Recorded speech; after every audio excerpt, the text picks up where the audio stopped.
The man casually crafted a sword scabbard, yet it caused a massive shock among all the hunters in the examination room. Even Yunha, one of the strongest individuals present, immediately wanted to rush forward and seize it. This scene left all the judges unable to believe their eyes, because the sword he created was exuding a terrifyingly powerful aura. After the system appraisal, this fire attribute scabbard reached a super rare grade, capable of both storing and amplifying mana several times over. No one understood how a mere candidate could possess such fearsome blacksmithing skill, but they didn't know that in his past life, this man was once the greatest blacksmith, whose craftsmanship created countless god-tier weapons for heroes. Later, he even joined them in slaying the 6 demon gods of destruction. However, despite their victory, humanity could not survive, because among those 6 demon gods of destruction, there was one known as the Sea of Ruin. Though he died, most of the land was still swallowed by the Sea of Death he had created. Thinking of that, Sihun couldn't help but let out a self-deprecating scoff. I struggled so hard to survive, only to end up dying in this very sea. The surviving heroes also fell one by one. Even the hero tower that supported the earth collapsed. In this cursed sea, even though the demon god had been slain, it showed no signs of vanishing. At that moment, a man addressed him from behind. "Do you really plan to keep acting out this drama all by yourself?" Xiangha walked up to Sihun, frowning slightly as he saw Sihun's disheveled state. "Anyone watching would think you were carrying the whole world on your shoulders. Mad dog, Yom Xiangha." Hearing that, Louise turned around and spoke provocatively in response to the jab. "Is the guy who was just lying there faking illness now trying to act like a hero? Violent dog, Louise Valen." Meanwhile, Amir held his head and lamented. "Heavens, didn't I warn you before? The boss is just trying to reap the benefits after taking command of the Legion. Ice dog, Amir Singh." After a brief silence while the group took turns criticizing him, Sihun coldly barked an order. "Stop talking nonsense. You all would have been pushing up daisies long ago if not for the gear I made for you. The last blacksmith, Li Sihun." As soon as those words were spoken, Xiangha flew into a rage. "What did you say?" Louise over here couldn't help but remark, "This guy really has a foul mouth." Amir didn't forget to turn and remind him, "Boss, you're taking it a bit too far." Immediately after, he let out a curse that made the atmosphere suddenly heavy and suffocating.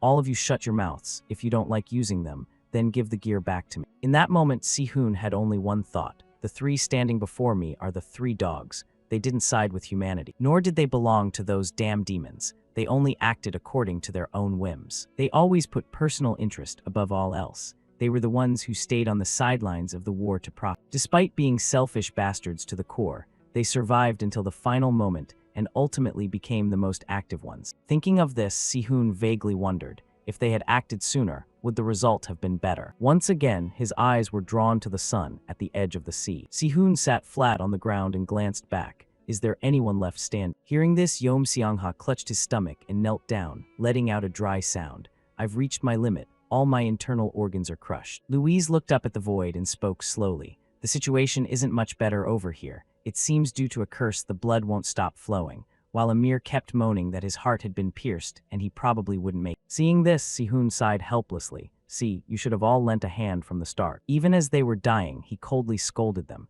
"Instead of just looking out for yourselves, you damn 3 dogs." Suddenly, a loud noise rang out, drawing Sihun's attention. He saw that the group, Yom Xiangha, Louise, and Amir had finally collapsed. At that sight, he stood up calmly and sighed. "Even until the very last second, you still managed to be a nuisance." Right after, Sihun stepped closer and gently grasped the hammer. Sihun lifted the object into the air. His eyes were fixed on the metal piece below. After a long while, he carefully drove the knives into the ground beside Amir's body. At this point, Sihun's voice was hoarse with anger. "Learn to cherish your equipment a little. How am I supposed to use it when it's smashed like this?" He thought to himself that at least these could serve as tombstones for them. Once finished, Sihun looked up at the endless sky, standing silently amidst the roaring sea wind, mocking himself. "So it's finally my turn." Sihun's blood-cracked hand slowly rose with a gaze so calm it was chilling. "This will be the last time I ever do this." He immediately struck the center of his chest. Space trembled slightly as lines of light floated before Sihun, an emotionless voice echoing in his head. Extracting link from subject Li Sihun. The link level with the creator, Li Sihun, had reached a negative grade. He saw a crystal block appear in his hand. A faint blue light appeared around the invisible ore as the system explained coldly. Unique skill. Link Blacksmith can extract special ore from connected targets. The ore's effect depends on the relationship and potential of the target. Sihun stared at the crystal as a thought rose within him. However, if I use it on myself, the result is worse than a piece of common iron ore, colorless ore, a type of link ore extracted from Sihun that is completely empty. If only I had awakened this power a little sooner. He looked at the dull ore in his hand, his nails digging deep, whispering as if pleading with the darkness. If there is nothing inside, then let it swallow the regret that is torturing me. Immediately after, Sihun suddenly raised the hammer in his hand, as a rumbling sound echoed from afar. He looked up at the surging Black Sea. Is this the sound of the Dead Sea, or the sound of the waves I've been hearing all this time? But there is one thing I am certain of. Whenever this sound rings in my ear. In that moment, Sihun frantically struck the hammer down upon the object, a bold thought forming in his head. A masterpiece far beyond imagination is always about to be born. At the last moment, the hammer struck down, and a pillar of light suddenly pierced straight into the sky. He raised the knife, his voice dropping low with fierce determination, so even at the end, no special ability manifested. After saying this, Sihun couldn't help but mock himself. I actually expected something good to appear, even if it was a link stone from my own self. Looking at the colorless metal in his hand, he muttered to himself, "It is still boringly simple, so instead, I will end this life with my own two hands." At that very moment, Sihun's facial muscles suddenly stiffened, and his eyes bulged. Then he burst out laughing, a laughter that rang out distortedly amidst the Dead Sea, both manic and sorrowful. I really am a madman, to think the only thing I did until the very end was swing a forging hammer. In that moment, Sihun's mind sank into a sea of thoughts, and as he cast away the final sword, he realized a truth. Regarding the sound of the waves that had frequently appeared since he awakened his mana, all this time, he had wondered what that noise meant. It turned out to be the presence of the sea of destruction. His eyes closed, regret weighing on him like a boulder, his lips moving in remorse. If only I had understood it a little sooner, or if I had persuaded those 3 dogs earlier. Then Sihun denied it. No, if I had been willing to forge for others just a little bit sooner, perhaps everything could have turned out differently. The space around Sihun suddenly warped as a giant image of ancient weaponry appeared. An announcement voice echoed. The spiritual image of the weaponry has manifested. The skill, mental image of primordial regression is being activated. Amidst the blinding light, an unfamiliar voice spoke calmly. "Welcome, candidate." He snapped his eyes open. His breath was shallow, and his heart couldn't help but feel a sense of panic. "What, am I not dead yet?" Opposite him, Assistant Ha watched him in bewilderment. "Hey, candidate Lee Si-hoon, what on earth are you doing just standing there?" Hearing that, Lee Si-hoon shuddered slightly. "Candidate, it's been 31 years since I last heard that word." Then he suddenly shouted, "Why are you dazed in the middle of the entrance exam?" As soon as the words were spoken, his eyes widened. "What?" Si-hoon glanced around. The entrance exam. If this is 31 years ago, is this perhaps the Babel of the past? Is this just a memory flashing before my eyes as I die? His eyes flashed with shock as he recalled the final moment. Wait, the mental image manifestation phenomenon I saw right before I died. The air around Si-hoon seemed to freeze, his breath coming in gasps. Is this regression back to the beginning? Could it be that it actually happened because of my link stone weapon? Assistant Ha said sternly, "This is the final warning for you, candidate Lee Si-hoon." He continued, "If you don't do this properly right now, I will kick you out of here." At that, he nodded instinctively. Yes. Si-hoon stared at the hammer below. Regression, so that's what it was. His hand clenched slightly in the air, as if grasping an invisible hammer handle. If I had recognized the gifted abilities sooner, and started swinging the forging hammer earlier, could I have changed the entire situation? Si-hoon immediately denied it frantically. No, that is not the most important thing. His breathing slowed, his heart rate stabilized, and his whole body felt as if it were being reborn. In that moment of awakening, he stared at his palm. There is only one thing that truly matters now, and I must achieve it, which is... Thinking of this, the corner of Si-hoon's mouth curled up. He stood tall in the middle of the room, his eyes burning like a forge fire that had just been relit. His voice was low but echoed in his mind. I must protect everything. The corner of Si-hoon's mouth curled up once more, his heart carrying the thought, in this life, I will conquer the Babel exam. He gently swung the hammer high, his eyes brightening with the train of thought. Meeting those 3 dogs was just the beginning. Then suddenly, a small flame flickered to life. Inchial shuddered slightly as he leaned toward Si-hoon's forge. His eyes gleamed with surprise, that candidate. He saw Si-hoon frantically, striking the hammer down on the metal piece. Inchial immediately stepped closer, his eyes fixed on his hands. Incredible, it looks slow, but the rhythm is perfect, with a clear and pure resonance. He carefully followed the metal piece in Si-hoon's hand with his eyes, thinking to himself that this was a top-tier forging technique. In that moment, Inchial stood motionless, his eyes never leaving Si-hoon. He swallowed hard, unable to look away from the iron bar gradually taking shape, What level of perfection is this? At the same time, Assistant Ha's eyes widened in shock. Is he really making that? Seeing this, Inchial let out a sneer. A genius candidate has applied. If he simply submitted this as is, he would pass immediately. Right then, Sihun slammed the hammer down hard on the metal piece, the loud sound drawing everyone's attention. Then suddenly, the metal piece shattered into fragments. Assistant Ha stood frozen in place. On this side, Inchial's eyes widened in shock. After a moment of silence, his lips moved slightly. Even though I still have a long way to go, showing off such trash like this. He stopped the hammer midair, his gaze turning cold. Is something that I absolutely cannot accept as a blacksmith. Witnessing that, Assistant Ha screamed frantically. Did you just destroy the weapon in front of the professor? Do you think blacksmithing is a joke? Sihun called out calmly, Judge. Before Inchial's bewildered eyes, he calmly made a request. I want to redo the exam. The man screamed again, Hey, you candidate. The professor suddenly cut him off. Assistant Ha. Inchial folded his arms and gave a brief but decisive order. Bring him the remaining materials. Assistant Ha couldn't help but be surprised, stammering, What? He raised an eyebrow, casting a sharp look at him. He didn't actually violate any regulations, did he? Or do you want me to go get them myself? Unable to argue. Assistant Ha quickly replied, I'll bring the materials right away. Inchial stepped closer to the forge, looking straight into Sihun's eyes, his voice deep but heavy with pressure. Young man. He reminded him sternly, Do you realize that there are only 40 minutes left in the exam? He only nodded. Yes. Inchial stared at the fragments and asked curiously, So, do you think destroying it was the right decision? Hearing this, Sihun's eyes flickered toward the destroyed metal block. Finally, he turned to look at Inchial with an unyielding gaze. I cannot submit something like that. On this side, he tilted his head slightly, his eyes reflecting contemplation before he spoke slowly.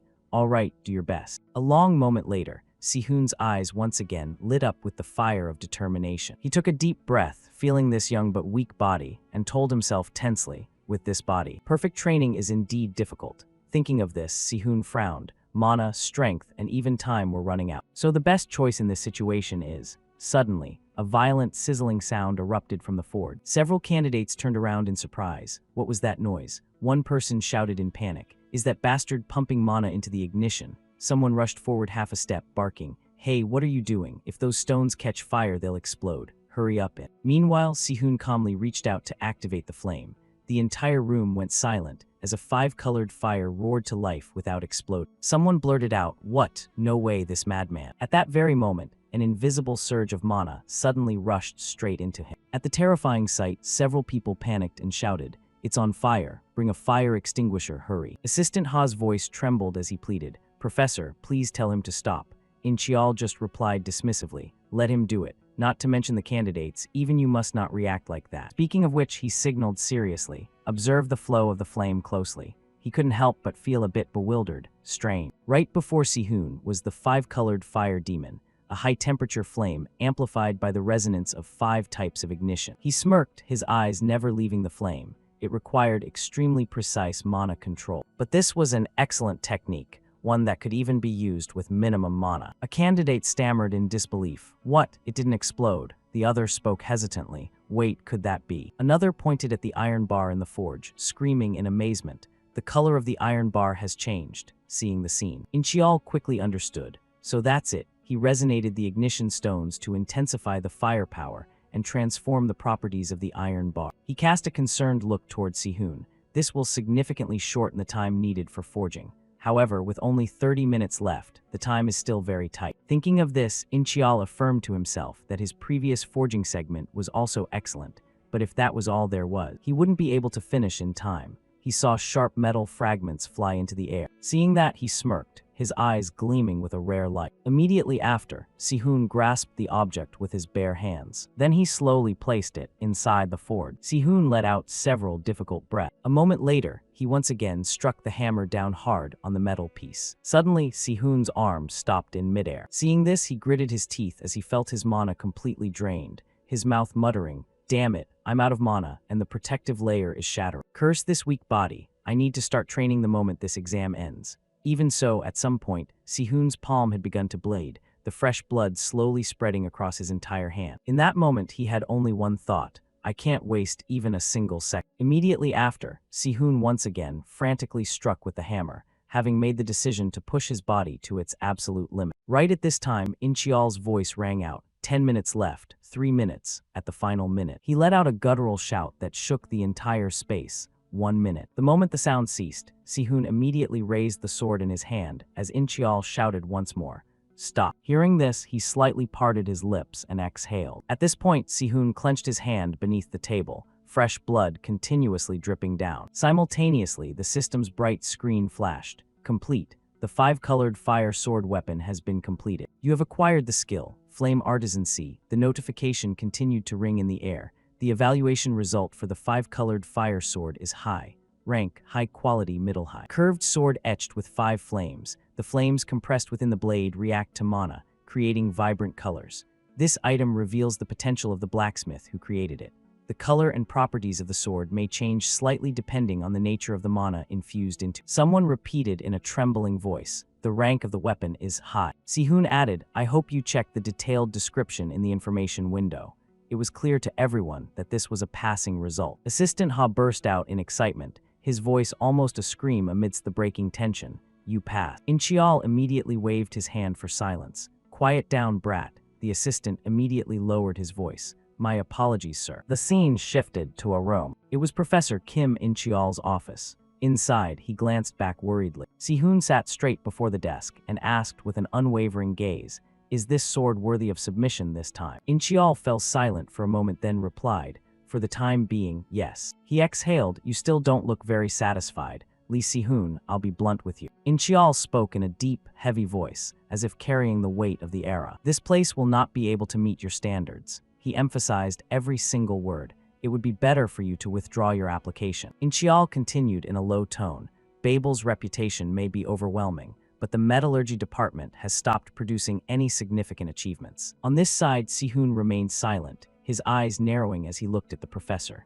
"That was a truth I already knew very well. Babel's metallurgy department will close within the next 8 years due to declining standards. In the future, the Vulcan Academy will become the best blacksmithing academy in the world." After a moment of hesitation, Inchial tentatively suggested, "Perhaps Vulcan will be the best place in the future." Hearing this, Sihun cut in, "You're wrong, Professor. The best place will not be Vulcan." He pointed directly at himself with a confident look. "It will be Babel, the place I am about to enroll in." Hearing this, the professor was momentarily startled, his eyes wavering visibly. Inchial stared at Sihun with a mix of suspicion and obvious amazement. Inchial narrowed his eyes, his sharp gaze probing him, his voice slow and challenging.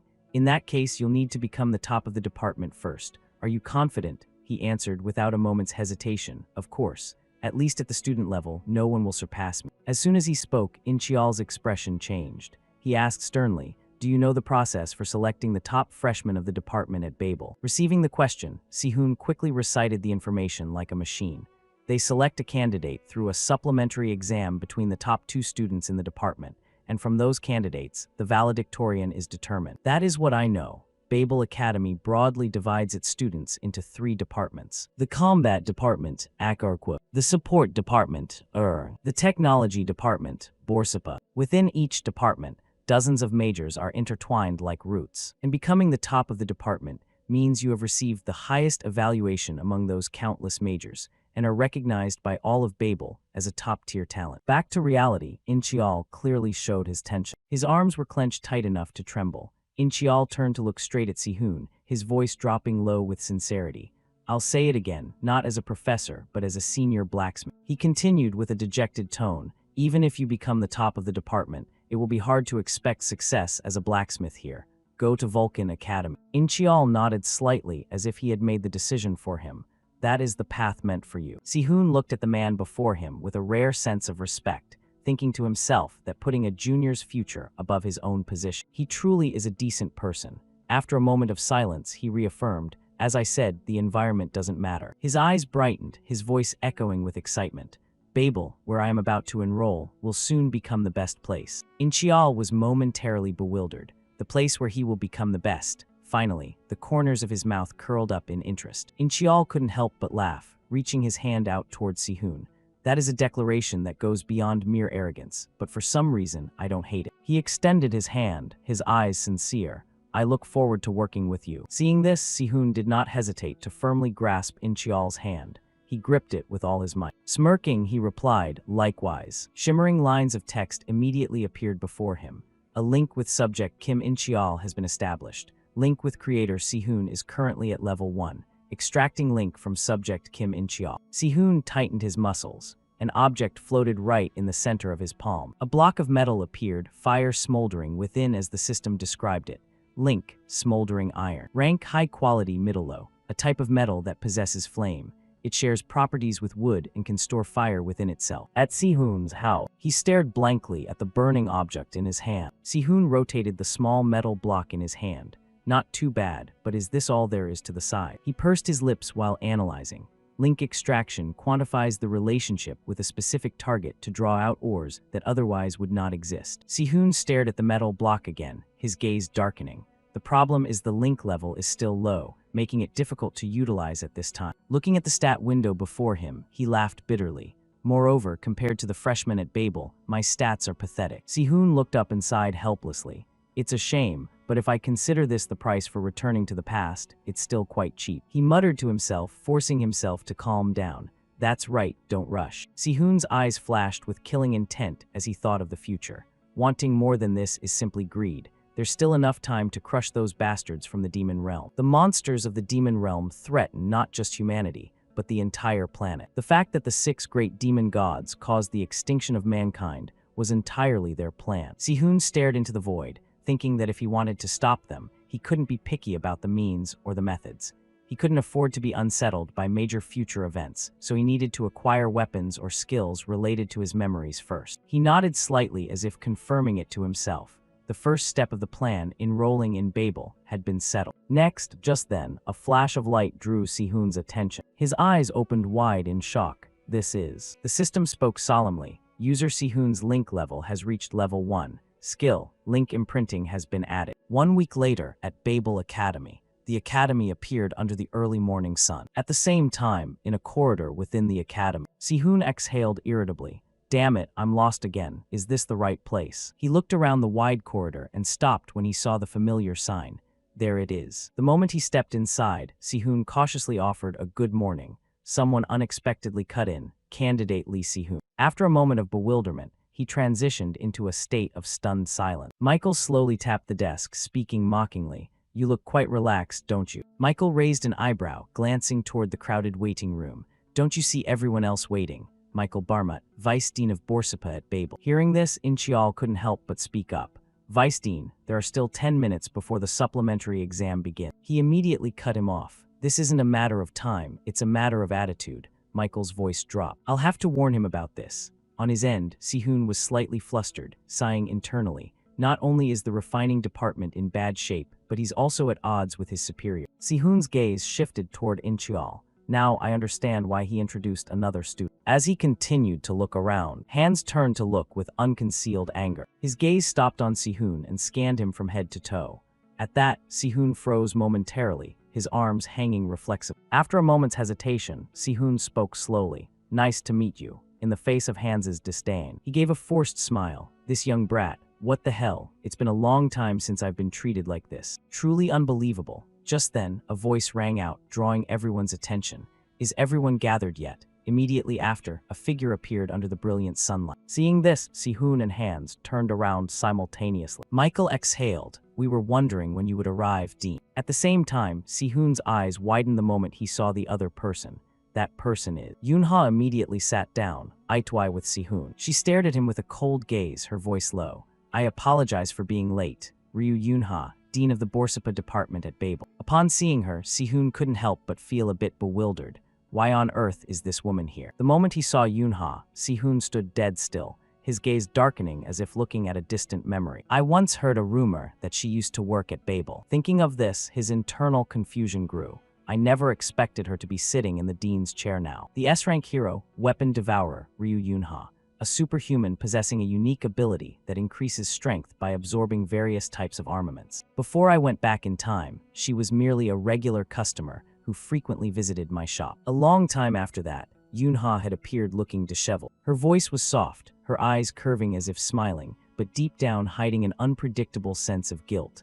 I truly regret having accidentally eaten your weapon. Meanwhile, Sihoon stood motionless. He didn't reply to Yoonha. Then the space fell silent. She bowed her head. On this side, Sihoon displayed an angry expression. his teeth gritted so hard his body trembled. Finally, he could only bow his head in helplessness. Back to the present, a short but sharp call pulled him out of his thoughts. Hoon, Si-hoon. Si-hoon snapped out of it and quickly replied, "Yes, sir." Inchial spoke in a steady voice, his gaze scanning each candidate. "I will begin explaining the contents of the exam. Everyone focus." He emphasized each word clearly. "You will have a total of 90 minutes for this test." Inchial paused for a moment before continuing. "In those 90 minutes, your task is to forge an equipment piece that is compatible with the sword from the previous exam." Inchial suddenly stopped for a few seconds, creating a heavy silence. However, his voice turned colder, each word ringing out like a command. "You are only permitted to use alchemy-based forging techniques for production." Inchial tilted his head slightly toward the rows of shimmering ore. "Regarding material, you have the freedom to choose any ore available here." Inchial's voice dropped. He glanced at the two judges with respect. "The final product will be evaluated personally by Dean Yunha and Vice Dean Michael, so put your heart into creating something you can be proud of." Immediately after, he lowered his hand decisively, his voice ringing out like an opening bell. "Begin." Standing before Si-hoon and Han, Inchial shouted, "The exam has officially begun." A long moment later, Si-hoon muttered under his breath, "Only allowed to use alchemy, huh?" Si-hoon pursed his lips for a moment, his eyes fixed on the pile of materials. "I need to create resonance using pure magic to prevent the primordial spiritual power from erupting." Seeing this, Hans let out a light laugh. "Do you think staring at that pile of ore will make your mana increase on its own?" Si-hoon slowly raised his head, his gaze turning a few degrees colder. "Did I hear that right?" Si-hoon asked curiously. "Were you just taking a jab at me?" Hans smirked. "Who else is around here besides us?" Just then, Inchial's voice rang out coldly. "Hans Barmut, please refrain from making comments unrelated to the exam." Hearing this, he bowed his head slightly. "I'll be more careful." Si-hoon was momentarily stunned. Hans Barmut. What the hell? So this guy is the son of the judge. Michael Barmut, Hans Barmut. Thinking of this, Si-hoon broke into a mischievous grin. No wonder they look so much alike. Si-hoon turned to look at him with a hostile attitude. "The more I think about it, the more ridiculous this is." Seeing this, Hans thought to himself that the guy had probably figured it out. He smirked, "The fact that I am the noble son of the vice dean. He is just a commoner with a low background and the weakest amount of mana among the candidates.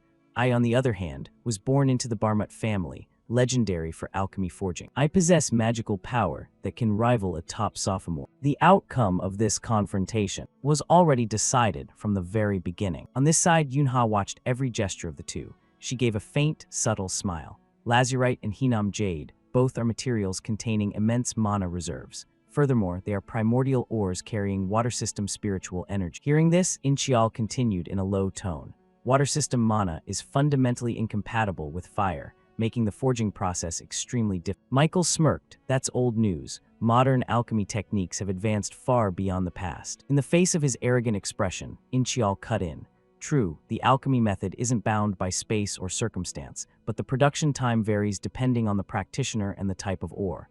Thus, in today's conditions, only 30 minutes are needed." Meanwhile, Michael continued to give a sinister, spine-chilling smile. He lowered his voice. "Hans has the ability to synthesize any type of ore within just half an hour. A few days ago, Hans had rotated a crystal block using his spiritual energy." Inchial couldn't help but feel a sense of bewilderment. Was it really possible to complete a resonance synthesis in only 30 minutes? He suddenly felt a chill. What?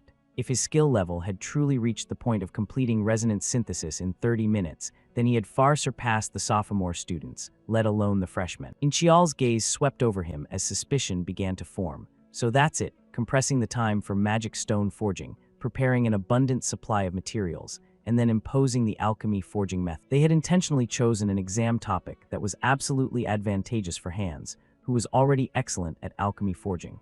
Inchial's gaze fixed on the man's face. Michael was as cunning as a poisonous snake. After a moment of silence, Si-hoon exhaled softly. "This should be fine." Yunha looked toward him curiously, unable to hide her surprise. "That thing is." The group's eyes were fixed on him. Hydrate stone and crimson fire stone. Michael frowned slightly, clearly sensing the unstable fluctuations from those two mineral blocks. They were fire-type versions of lazurite and Hinam Jade, with sky-high mana concentration. He spoke coldly. No matter how talented he might be, his ego is certainly massive. On this side, Hans instinctively glanced towards Si-hoon. He narrowed his eyes at Si-hoon's pile of materials. Did he intentionally choose ores that contrast completely with my material? Thinking of this, Hans smiled faintly. "What a fool, with your meager mana. Don't even dream of controlling crimson fire stones." He gave a slight, satisfied smile. His gaze lowered. It seems this will be even easier than I thought.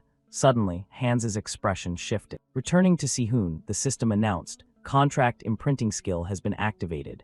The system's voice rang out dryly. Magical light enveloped his body. Harmonious contract imprinting is active. Contract imprinting allows the user to attach contract stones to utilize existing equipment slots. Left hand. Right hand, equipping smoldering silver onto the right arm. Immediately after, a flame slowly descended straight down. Sihun's arm was seen covered in flame. Witnessing that scene, Hans gritted his teeth. That guy, what kind of useless little tricks is he using? Meanwhile, Sihun remained focused on activating the metal blocks. At this time, the iron ores began to rotate around each other. Seeing this, Sihun smirked. His eyes flared with a burning spark. At the same time, Yunha's group continued to stare intently at him. On this side, Michael raised an eyebrow. Does he intend to create resonance by using the same attribute type as the mineral? How stupid! The basic principle is to use pure mana to make the primordial minerals resonate with each other. He made a silent judgment. If he forces it like that, sooner or later, the magic elements will explode out of control. Thinking of this, Michael gave a sneering smile. What an idiot. He was certain that an accident was about to happen. Then suddenly, Sihun swung his hand forward. His arm was seen covered in a layer of scale. The entire space fell silent. Sihun maintained his posture. Witnessing the scene, both Inchial and Yunha quickly lowered their heads. Meanwhile, Michael's eyes widened. What is this terrifying firepower? In that moment, a sword took shape. The moment he saw it, Sihun's lips moved slightly. The system's voice immediately reached his ears. Smoldering silver equipment unequipped. Equipment processing complete. Congratulations, you have successfully crafted the heat-storing scabbard. At the terrifying sight, Yunha's eyes widened in shock. Michael was so stunned, his entire body froze. He couldn't help but feel a wave of bewilderment. No way did he actually succeed. The system screen immediately flashed. Heat-storing scabbard. Rank, rare, quality, low. A scabbard infused with a high concentration of fire-type mana, capable of storing and amplifying fire attribute spiritual energy, allowing the use of the special skill, conflagration. At the same time, cold sweat rolled down Hans's temple. Had he finished the synthesis stage already? What was that speed? He stared blankly at his palm, his inner mind screaming frantically. This is completely illogical. The magic elements should have exploded. Thinking of this, Hans's mind grew even more chaotic. Could it be that I misunderstood something?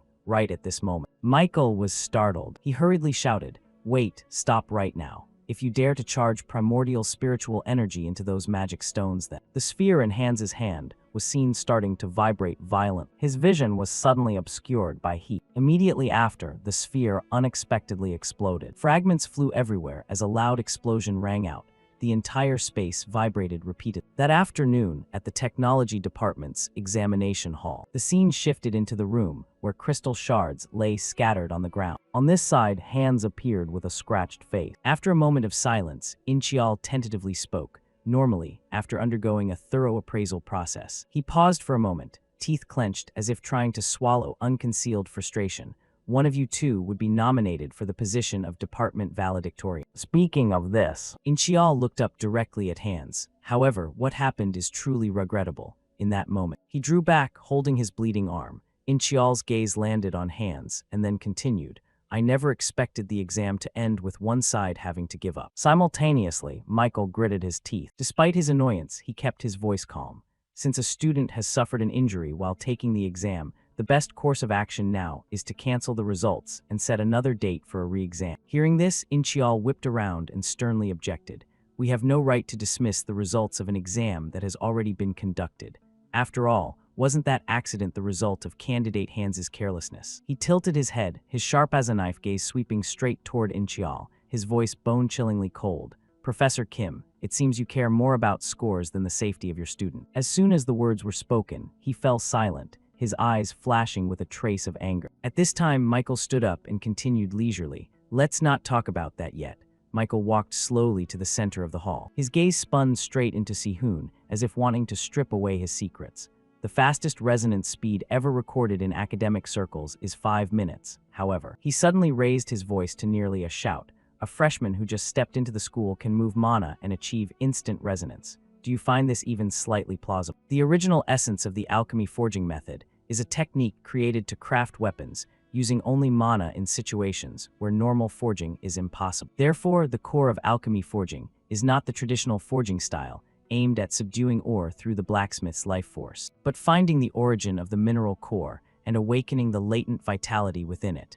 That is the true essence of alchemy forging. In that moment, Si-hoon had only one thought. What I just did is proof of that. And this is the answer the blacksmithing world will soon find after countless trials and errors. This is a simple method that will become the standard in a few years, so I have no reason to hide it. But I don't have the time to teach an old conservative who only knows how to shout and refuses to listen. Finally, he spoke coldly. I really don't understand what on earth you are babbling about. Hearing this, Michael's expression tightened. Just as I suspected, you used fraudulent tricks. He gave a faint, venomous, contemptuous smile. A mere nobody who amounts to nothing managed to forge a rare-grade piece of equipment. If you intended to cheat, you should at least have done something a bit more plausible. Si-hoon frowned, his eyes darkening from the insult, but his voice remained restrained. What are you talking about? Right at that moment, a voice cut through the tense dialogue. Exactly, this is truly illogical. Michael bowed very low, but the corner of his lip curled up calculatingly. I knew it. You would certainly understand this issue, Dean. Indeed, this is too ridiculous. We need to disqualify Lee Si-hoon for fraudulent behavior and organize a retest. While he spoke, she walked past him indifferently. Yoon-ha stopped before his sword. In-cheol stared blankly after her. Dean. Yoon-ha carefully grasped the sword. A whisper escaped her lips. Simply unbelievable. Saliva was seen dripping from Yoon-ha's mouth. Then she suddenly pointed toward Si-hoon. Student Lee Si-hoon. Yoon-ha unexpectedly made a request, her eyes shining like a child discovering a treasure. Can I try a bite? No, just one lick. Can I taste it just once? As soon as the words were spoken, Michael was almost dead in his tracks, his eyes showing bewilderment. Meanwhile, In-cheol stared blankly at just one lick. Suddenly, a growling sound rang out from Yoon-ha's stomach. Hearing it, the whole group almost froze. Late that afternoon, in the city center area. At this time, Si-hoon leisurely left the academy. He stood under the brilliant red sunset, a thought rising in his mind. As expected, the final fine-tuning stage was still quite immature. The level of completion hasn't reached the ultimate realm yet. Thinking of this, Si-hoon tried to reassure himself. Despite that, he smiled faintly, his hair swaying in the evening breeze, his face showing unconcealed satisfaction. Watching the sight of Vice Dean Barmut trembling with rage, that was quite interesting. A passerby looked at Si-hoon with a wary gaze, whispering to a friend, "His smile looks really creepy." The friend hurriedly urged, "That person is strange, don't look them in the eye, just keep walking." Turning back to Si-hoon, he suddenly stopped in his tracks. Wait, speaking of which, Barmut, that name sounds familiar, but I can't remember where I've encountered it. Then Si-hoon frantically slapped his hand against his forehead while repeatedly muttering, "Barmut, Barmut, Barmut." An image from his past life was suddenly reenacted. Louise whispered with an angry tone, "Back when I was at Babel, those cheap weapons I bought after doing heavy manual labor under that bastard's orders suddenly exploded." Then he suddenly shouted, his voice filled with resentment. "Because of that, I suffered a mana burn and ended up in this pathetic state. Damn it, if it wasn't for that guy." Opposite him, Si-hoon only looked at Louise with a cold gaze. Back to reality, his footsteps stopped as a terrifying thought flashed through Si-hoon's mind. The name of the blacksmith who caused the violent dog, Louise Valent, to be permanently disabled was Barmut. Could it be that Michael Barmut is that very person? Thinking of this, he frowned slightly. My primary goal in this life is to quickly approach and win over the three dogs. But as for the violent dog, perhaps it's no longer necessary. Then Si-hoon smirked coldly, his gaze turning sinister. A thought occurred to him, because as long as I stop Michael Barmut from running wild, Louise will never go down the wrong path. In an instant, the scene shifted to the technology department's meeting room. Inside, a furious shout could be heard. "Do you intend to let student Si-hoon become our department valedictorian?" A representative spoke up, his voice slow but harboring doubt. Professors from other departments spoke up. "Are you serious about this decision, Dean?" The person next to him hesitated slightly. "Even if you have that intention, this is a bit too much." Yoon-ha slowly placed both hands on the table, her calm gaze scanning every face, her voice low but echoing. "Does anyone here have an objection?" An older professor shook his head slightly, his gaze a bit wary, his voice sounding compromising. "Not exactly." Instead of objecting, Michael suddenly cut him off. "This is more like sincere advice." He continued leisurely. "After all, Dean, you have only been in office for a short time." Hearing this, Yoon-ha's expression shifted. It was unconcealed rage. Another person added, "Indeed, we admit his equipment is impressive, but perhaps we need to review it more thoroughly." In-cheol cut in, interrupting them. "The reason you professors say that is because you haven't seen Lee Si-hoon's heat-storing scabbard with your own eyes." while the craftsmanship might be raw, if you look at the way the mana is operated and its compatibility with the five-colored fire sword. One of them couldn't help but remark, truly amazing. But frankly, I still have concerns about its practical level. At the same time, Yunha spoke up again. This weapon has likely reached less than 60% of the completion level that Lee Si-hoon expects. And that very lack shows its immense potential. She didn't forget to emphasize every single word, if, after having witnessed. The air in the room seemed to freeze as Yunha slowly continued, every word falling heavy as a sledgehammer. Valedictorian Lee Si-hoon's upcoming demonstration. You all still cannot accept my decision. Then I will immediately resign from my position as dean. In the middle of a massive plaza, Ludwig's voice echoed from magic-amplified speakers, sounding solemn like an ancient oath. 54 years ago, heaven bestowed the hero tower upon us for the sake of human evolution. The atmosphere suddenly dropped as a phantom image reenacted the sky splitting open. His voice turned even heavier. In response, hell released the swamp of chaos, which rotted away all life. While we found new opportunities to pursue, a massive catastrophe also struck simultaneously. Standing in the center of the Great Hall, Ludwig taught seriously, his tone incredibly heroic. Babel was also formed within that very flow of upheaval. This is the largest academy in history, built right in the heart of the Pacific Ocean. Until now, Babel has trained countless outstanding heroes. Speaking of this, he solemnly announced the names. Typically, the Ascension Emperor, Lord Ludwig Schubert. And then you all will also become a part of them. Ludwig's voice grew earnest. Move forward, for all who have set foot in this Babel Academy. His voice suddenly soared, solemn and sacred like an oath on a battlefield. That is the noble mission of a hero. The person who had just spoken was the Ascension Emperor, Louis Singh. Si-hoon stood silently among the crowd. His gaze quietly observed Ludwig on the podium, his inner thoughts calculating. Observing him directly like this, he looks like a very decent person, although in reality, he isn't exactly a purely kind old man. The host stepped forward, microphone raised. Next, we come to the skill demonstrations of this year's top-performing freshmen. We invite the valedictorians of each department to step up to the podium. Receiving the invitation, a group of male and female students stepped up one by one. Si-hoon looked at the proud backs moving forward, his gaze darkening as a memory of his past life flashed by.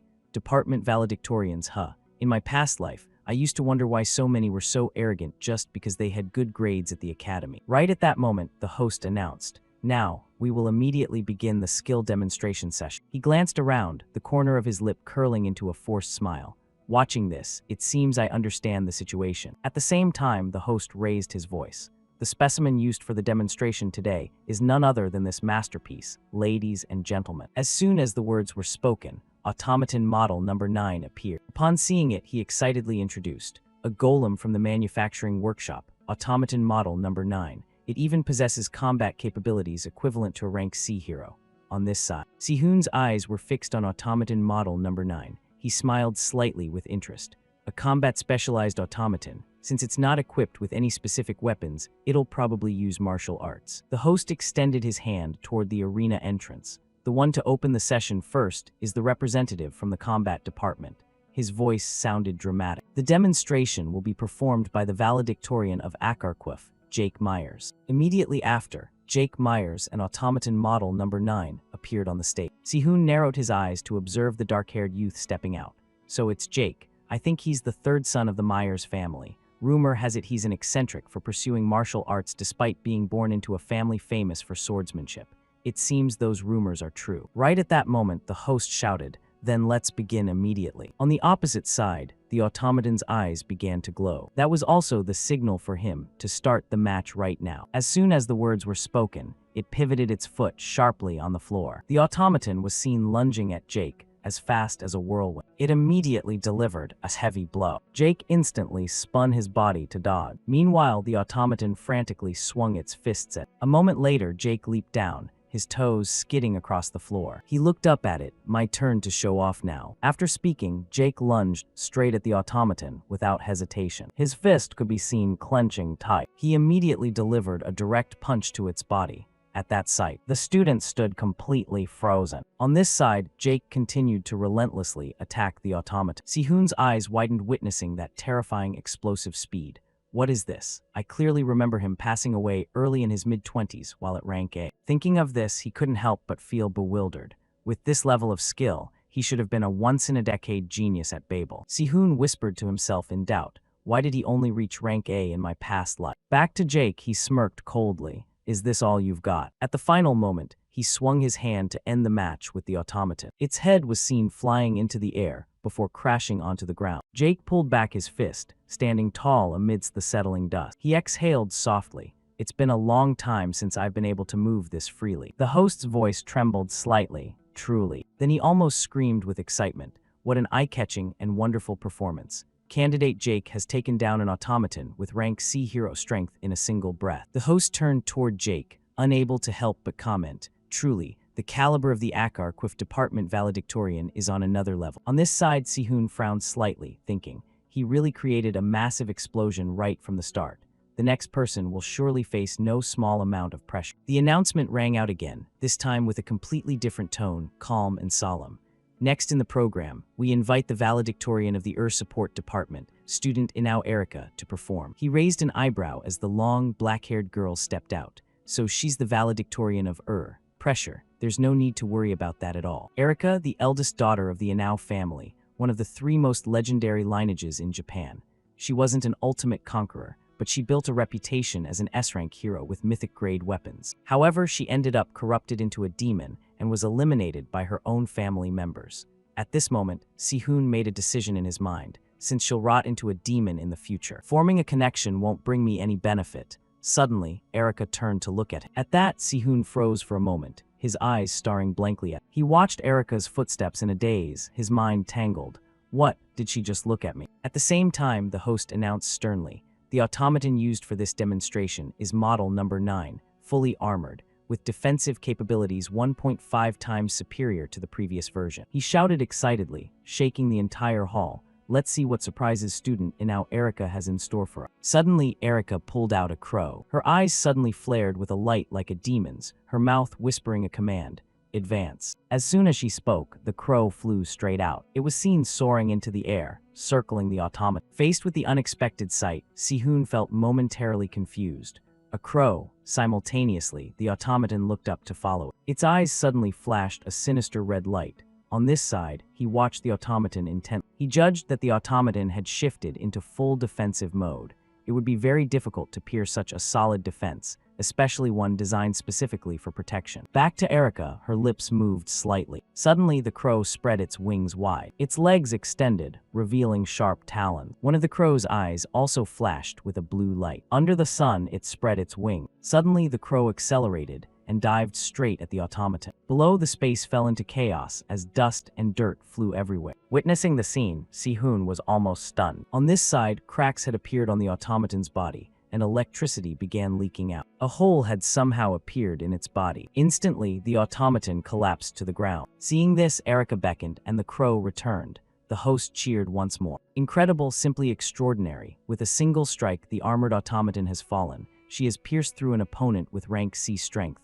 The crowd cheered happily. Erica is amazing. Back to Sihun, he gave a forced smile. With this boiling atmosphere, I have a feeling they'll jeer if I just show off the weapon and leave. Right at that moment, the host shouted, and finally, the valedictorian of the Borsapa Technology Department, we invite student Lee Sihun. The host introduced enthusiastically. Continuing the program, we will begin the demonstration by the Borsapa Technology Department valedictorian, student Lee Sihun. In another development, the primary demonstration supervisor, Ludwig Schubert, was watching the battle via a monitor. He couldn't help but let out a soft laugh. The level of the new valedictorians this time is truly impressive. How long has it been since we've seen a valedictorian from the refining department?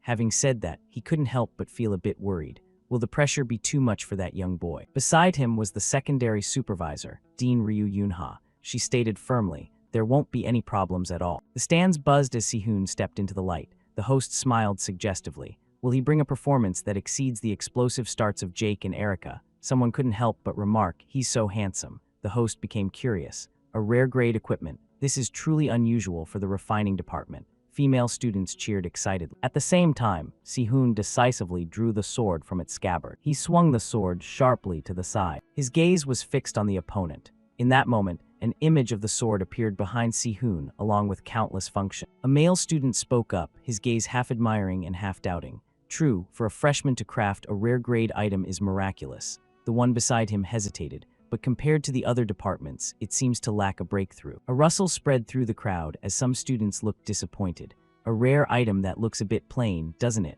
After all, the previous departments were so flashy. The male student felt a bit confused. I'm not sure what he plans to show in this demonstration either. I really want to know. In a corner of the stands, Michael smirked, his eyes gleaming with ambition. Heaven's will is on my side. He stared at Si-hoon with a sinister gaze. With this, the Borsapadine's chair will surely be mine. In contrast to Michael, Yoonha's face was as calm as a waveless sea. Back on the podium, the host announced quickly, to serve this demonstration, model number 10, with strength equivalent to a rank D hero. Si-hoon suddenly interrupted. No. Si-hoon looked up, his eyes flashing like a blade being drawn. His words silenced the entire plaza. Please switch to model number 8, and please equip it with full armor. The host nearly dropped the list in his hand, his voice stammering in shock. What is he requesting? Model number 8 could sometimes withstand attacks from a rank B hero, yet he wanted it fully armored as well. He hesitated. The host continued tentatively. It's difficult to prepare such a request instantly. He thought to himself, are you trying to ruin this demonstration? Right at that moment, Inchial spoke up. I've already taken care of everything beforehand. A metallic entity suddenly appeared following his word. He looked toward the automaton. This automaton was now fully armored. Seeing this, the host was momentarily dazed. He already had it ready. He looked around worriedly, his voice hesitant. If you are that determined, then. Simultaneously, Si-hoon turned to look at Inchial. He remained silent, his expectant gaze directed at Si-hoon. From the honorary stand, the host shouted excitedly, then just let it all out. He gave a forced smile. Now I don't even know what will happen in this match. Immediately after, the host shouted begin, as soon as the battle bell rang. Inchial tensed. In that moment, he whispered to himself, go ahead and make a mess of things. Si-hoon smirked. Got it. He glanced at the stand where Inchial was watching, a hint of a smile in his eyes.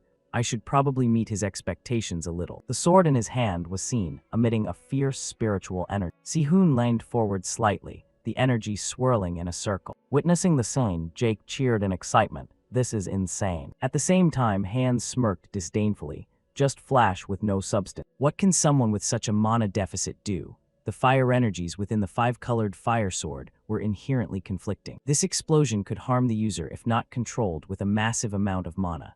However, by utilizing the heat-storing capability of the scabbard and the technique of channeling the fire within, Si-hoon whispered, charging complete. On the opposite side, the automaton activated its shield. Meanwhile, he swung the sword sharply, triggering the flame. The move immediately sent the stands into an uproar. A thought formed in Si-hoon's head. If I activate conflagration now, those tightly compressed fire spirits will. His gaze fixed on the automaton's protective screen. Si-hoon muttered in the decisive moment, explode all at once. In the stands, Michael's face turned pale as he realized something was wrong. The host's mouth hung open in shock. What is this madman trying to do? After a long moment, the thick dust gradually cleared. Si-hoon slowly pulled back the sword in his hand. He parted his lips and let out several rapid breaths. Having finished, Si-hoon directed his gaze along the gash on the field. Did I perhaps go a bit too far? Sensing the critical situation, the host acted urgently. Technical support team, report to the center hall immediately. He hurriedly declared, with that performance, the competition has concluded. A long while later, the sound of high heels echoed throughout the great hall. Inside, Si-hoon wore a flustered expression. Upon seeing him, Yoonha bowed slightly.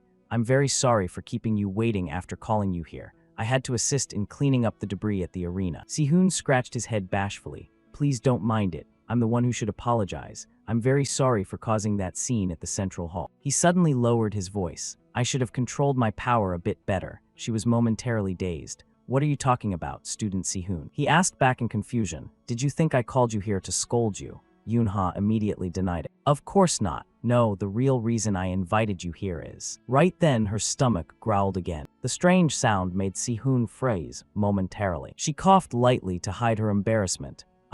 She finally made an offer. I'm willing to pay 10 times the market price. Yoonha looked straight at him with a determined gaze. Would you be willing to hand over the five-colored fire sword and the heat-storing scabbard to me? Hearing this, Si-hoon's eyes widened for a second. What? In that instant, the link with Yoonha was established. Yoonha suddenly leaned forward, speaking in a coaxing tone. That is truly a wonderful set of equipment. Suddenly, the system screen lit up before Si-hoon. A contract with subject Yoonha has been established. Link level with creator Si-hoon is currently at level 1. His eyes widened, his pupils trembling in surprise.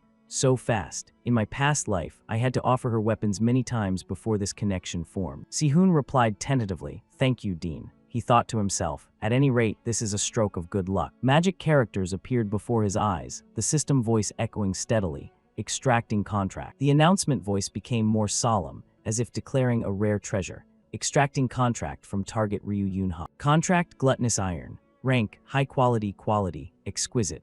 A type of iron that generates heat by consuming other metals. It will corrode any iron material it touches and absorb the core into itself. Absorbing iron to create or blood. Si-hoon stared blankly at the object before him. So it's done. Right at that moment, Yunha leaned forward again.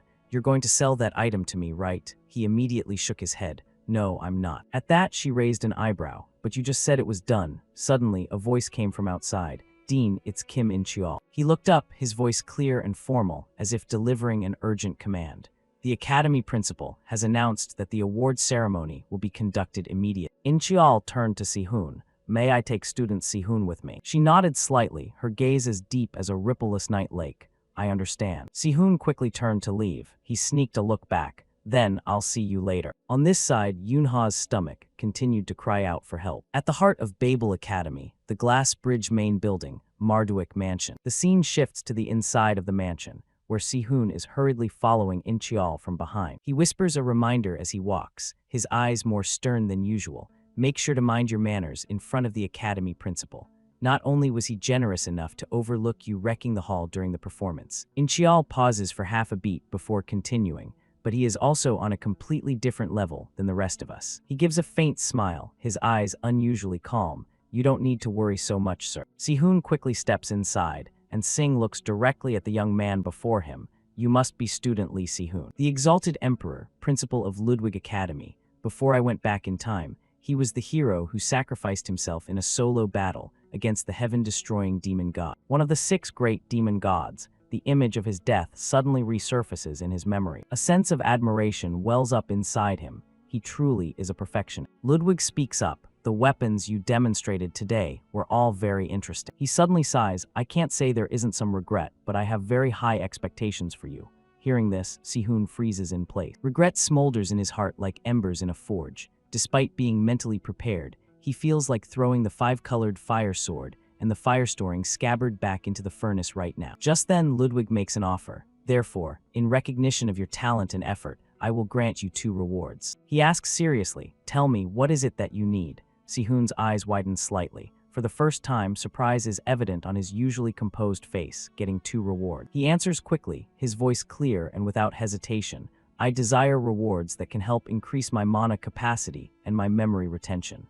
As soon as he finishes speaking, Ludwig swings his arm through the air, and a symbol begins to form in the empty space. Si-hoon stares at the 2 treasures. Dark ink stone, hero rank, epic quality. A fragment carrying ink-colored light falls from the night sky. Possesses the trait of devouring everything except darkness, with the ability to absorb mana from anything the crystal touches. Dreamy ivory, hero rank. A tusk from a creature that feeds on dreams. It contains illusory mana capable of crossing the boundary between reality and visions, helping one connect to dreams by using that illusory mana source. He looks dazed. The dark ink stone is valuable enough, but the dreamy ivory is something far rarer and harder to find. Si-hoon smirks. They might be a bit hard to control right now, but he already has an idea of how to use them. He observes him for a long moment, his voice softer but still carrying weight. "Are you satisfied with these?" Si-hoon bows slightly in appreciation. "They are truly wonderful, sir." Right after he leaves, a voice rings out. "What are you planning?" The magic mirror grows suspicious. Regarding the fact that only that boy received 2 rewards, this action isn't like your usual style at all. Ludwig replies dismissively, "I gave them simply because that child has the ability to master them." Upon hearing the answer, it can't help but marvel. "Is that so? I keep getting the feeling he's like an old soul in a young body." He speaks in a low tone. That only proves he has a depth of character so profound that even you can sense it. Ludwig watches Si-hoon's figure disappear down the ancient hallway. Furthermore, even I cannot fully grasp the depths of that young man. The scene focuses on the mansion, named Marduic. Inside the classroom, a group of male students is gossiping non-stop. A cheerful student approaches Hans. "Hey Hans, where do you want to go for lunch?" He refuses immediately without hesitation. "Sorry, I have an appointment with Senior Howard today." The student's jaw drops in shock. An appointment with the 3rd-year valedictorian of the Borsapa department. Hans replies nonchalantly, It's just because our two families are close that we meet often. He said he'd give me some advice on academy life, so we're meeting up. He steps a bit closer. Well then, if possible, can I come along? Right then, Sihoon enters the room and glances at Hans with a cold gaze. The moment they see Sihoon, the entire classroom falls silent. His eyes lock onto Hans once again. He instinctively feels a chill down his spine. What's up with that creepy look? Seeing this, Sihoon smirks. It seems he started to realize his place. On the other side, Hans grinds his teeth as his pride is rubbed raw. Damn it, having to lose to a lowborn like that. The classroom door swings open forcefully, and Inchial walks in with a decisive stride, his stern eyes scanning the room. Everyone, settle into your seat. He looks around the class. All right, looks like everyone is here. Inchial faces the class and continues. Since this is the first lesson, we will start with self-introduction. He introduces seriously. This metal bar is a material called reflection alloy. It is dozens of times more sensitive to mana than ordinary ores. Therefore, if you channel mana into it like this. At this point, Inchial emphasizes every word. A weapon in your mind will easily take shape. At the same time, Sihoon stares at him with respect. It's not by chance that he is on the list of the world's top 100 artisans. However, while checking the Covenant Stone, I caught a glimpse of it. This person is a true genius. Inchial pauses, his voice dropping with philosophical depth. Due to its hypersensitive nature, it is very difficult to use as a practical combat weapon, but it reflects the characteristics of the subconscious, helping the user see their true self. He suddenly raises his voice. That is why we call equipment made from reflection alloy alter egos. The self-introduction for the refining department will be replaced by the crafting of these alter egos. At the last minute, Inchial doesn't forget to remind them that the finished products will be displayed in the main building for a week, so they should do their best. The students reply in unison, yes, sir. Sihoon's eyes rest on a student as he thinks to himself, this reflection alloy must be worth over 10 million won per piece. That's Babel's style. Even a greeting is extravagant. Meanwhile, Hans jumps in surprise as he grabs the sword. Seeing this, he sighs endlessly. God. Sihoon turns away and sighs helplessly. There isn't a single person here who possesses the most important talent. Just then, Inchial speaks up. Finally, I invite Lee Sihoon. He answers quickly, I'm here. Sihoon thinks to himself, since I'm already the department valedictorian, there's no reason to hide my strength anymore. A bold thought suddenly occurs to him. If I'm going to do it. Sihoon's pupils flash with the fire of ambition. Should I go big this time? Then suddenly, a large explosion erupts right inside the classroom. At the same time, a student speaks sarcastically. There's really a crowd gathered here. It must be because of Lee Sihoon's star power. He continues in a mocking and annoyed tone. It's hilarious how they keep hyping him up like his level is different or whatever when he's just a freshman. The person next to him agrees, exact. The student leans in closer and nods slightly. That's exactly what I was trying to say. The two look up at the object as Inchial's words echo. Although an unusual incident occurred during the crafting process, where it absorbed 19 nearby projection alloys. We have judged that this very thing demonstrates student Lee Sihoon's natural talent. Therefore, we have decided to display it exactly as it is. A student chuckles dryly, his mocking voice rising above the whispering crowd. That was definitely just a fluke caused by some skill. The person next to him tilts their chin toward the work, eyes full of doubt and envy. Didn't this only happen because he used too many projection alloys at once? Another student chips in. It's been ages since we've seen a valedictorian from the refining department. They probably just want to market him as some true genius. Right then, Erica suddenly speaks up. I have a slightly different perspective. Jake suddenly approaches with a smirk. I agree with her. At this, Jake lowers his voice menacingly. It seems the amount of projection alloy currently, there is still not enough to showcase Lee Sihoon's true potential. In another development, the head of a hammer is seen striking down hard. At this moment, Sihoon's face is covered in a cold sweat. The man lowers his voice, his eyes flashing with unbelievable shock. Did you manage to time it back then? Up until now, there hasn't been a discrepancy as small as 0.01 seconds. Assistant Ha looks at him in a daze. What else can we possibly teach a child this outstanding? He chuckles softly. Fine, let's just skip his part. Then turns and gestures. Anyone want to see a demonstration? A while later, Assistant Ha announces, all right, class dismissed. Over here, Sihoon's eyes are still fixed on the hammer. Then he stares at the metal scraps on the table. Without hesitation, Sihoon raises the hammer high again. Assistant Ha suddenly speaks up. Are you planning to smash that? He stops immediately and bows politely to the teaching assistant. He walks over step by step and reminds him, we need to hand these items in after this week's smithing class, so don't break them. Sihoon tilts his head slightly. Hand them in. Assistant Ha looks weary. Where do you think the students get their operating budget?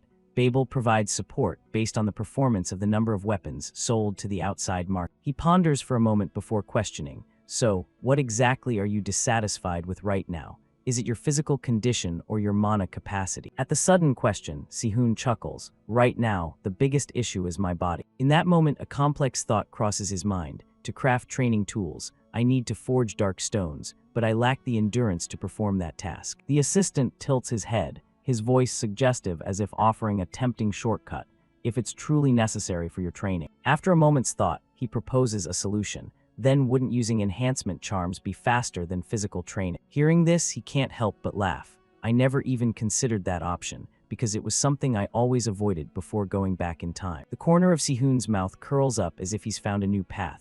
Looking back, since I returned to the past and am currently having stamina issues, I can totally proceed with forging dark stones while under the influence of enhancement charm. He bows slightly. Thank you very much for the useful advice. Assistant Ha shakes his head. It's no big deal. Then Sihun looks up, his eyes darting down to the sword in the man's hand. While you're casting, he doesn't forget to remind him, you're using way more mana than necessary. Drop it to about 70% of your current level and focus your striking force on a single point instead. Before leaving, Sihun asserts confidently, doing that will yield better results for you right now. Hearing this, he forced a smile. A freshman just gave pointers to a teaching assistant. Then Assistant Ha turns to look at the hammer. At this moment, the sky is radiating more and more heat. Babel always encourages proactive self-study for each individual student. The system voice rings out. The doors are beginning to open as the instructor's voice continues to broadcast. You have the right to register for classes from other departments or even take dozens of subjects in a single semester. However, you must complete all your major subjects, and if you accumulate 3 failing grades, you will be immediately expelled. Everything is completely free, but you must take responsibility for your choices. Suddenly, a loudspeaker voice announces, next stop is the magic department area. At this moment, Sihun casually steps off the train. As soon as he looks up, Erica unexpectedly appears. A male student blocks the path, his voice provocative. Hey, stop standing in the way. Move it. Sihun frowns. Who are these people, picking a fight out of nowhere? He raises his voice to remind them, you're the ones who need to get out of the way. Hearing this, the student trembles with rage. Erica steps closer. She asks curiously, where are you heading? At Erica's sudden action, the student is stunned. Lady Erica, over here, Sihun replies honestly, to the magic department. I was wondering if there are any electives I could sign up for. Seeing this, she decisively makes an offer. In that case, let me show you the way. He hastily interjects, Lady Erica, the meeting is about to start. She snaps back decisively. You guys just go by yourself. The student looks urgent, but the seniors said they really wanted you there. Erica glances over with a cold look, her voice calm but brook no argument. I'm not interested. Turning back to Sihun, his gaze remains unwavering. Then the two quickly leave, ignoring the student shouting, Lady Erica. When the space grows quiet, Erica turns to him, her eyes becoming much more serious. Exactly what kind of elective are you looking for? Sihun answers slowly, I'm trying to learn more about enhancement charms. She continues to probe. Specifically, what kind of enhancement effect? He replies calmly, something capable of boosting physical abilities, but it absolutely must not interfere with the forging process. Hearing this, Erica suggests, then how about trying barrier magic? Sihun freezes. Barrier magic. Isn't that type of magic usually just for defense? She explains slowly. It can be very versatile, depending on how you use it. Erica takes a thin piece of paper from her pocket. Gesturing, she says, take this for example, as she holds the paper out to him. Here, try to rip this paper. Sihun takes it, clearly sensing a thin layer of mana covering the surface. He's secretly surprised. Did she just increase its durability? No, that's not exactly it. It maintains its original properties, but will automatically become much tougher when acted upon by a strong external force. Sihun stares at the piece of paper, analyzing that this technique is extremely suitable for smithing because it requires very meticulous control.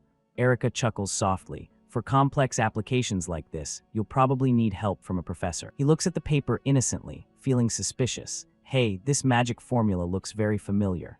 Meanwhile, she carries on talking. The professor who teaches barrier construction is married to a relative of my family, so I can introduce you to him directly if you want. As she says this, Erica raises her voice slightly to offer an opening. Then suddenly Sihun exclaims, this is it. The paper is instantly torn apart. At that sight, she can't help but feel a bit bewildered. You were able to understand my family's barrier magic in that short amount of time. and you even dispelled it already. Morning at the magic department of University. Sihoon's appearance next to her right in the middle of campus has everyone stunned, becoming the center of curious stares and endless whispering. Why is Erica walking with a guy from another department? I think I saw them together yesterday, too.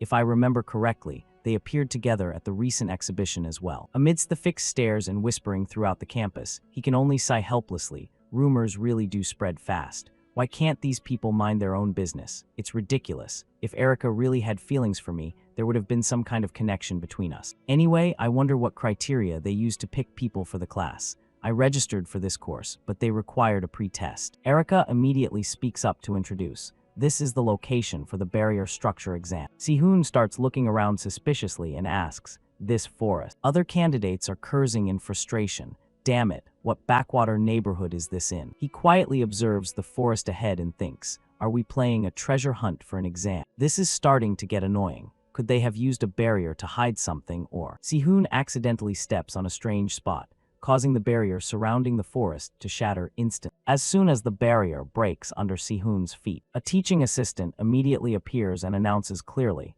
"You've passed the test." He is in total shock, only able to gasp out in bewilderment. What? Robert looks up at the assistant standing by the desk with a skeptical look. That family's young lady is showing interest in our department's valedictorian, Professor Robert Perry, specializing in barrier structure at Magic Department. He holds out his phone to him and replies, "That's right, just look at this list." He looks at the list on the phone the assistant provided and marvels skeptically. I also found it strange when she suddenly applied for a basic class like. Thanks to that attraction, the number of candidates has tripled, but I'm not happy about it at all, because there's also a request from the Anao family's young master. So this year we're adding an exam using the Labyrinth of Lost Souls. The Labyrinth of Lost Souls. It's a type of barrier that disorients the senses, making people lose their way. Even though it's just a basic barrier, someone totally ignorant of magic wouldn't even notice its presence. Witnessing the scene before him, Robert is stunned, silently marveling as he realizes his true ability. Even without the young lady lifting a finger to help, he could still break through that labyrinth just by instinct. He announces clearly to the crowd, "All of you here have passed the first round. From now on, we will divide the classes through a second test." A student raises their hand confidently. "I'd like to go first." That student is secretly calculating that this is a golden opportunity to impress Eric. Robert nods in approval. "All right, the content of the second test is also very simple.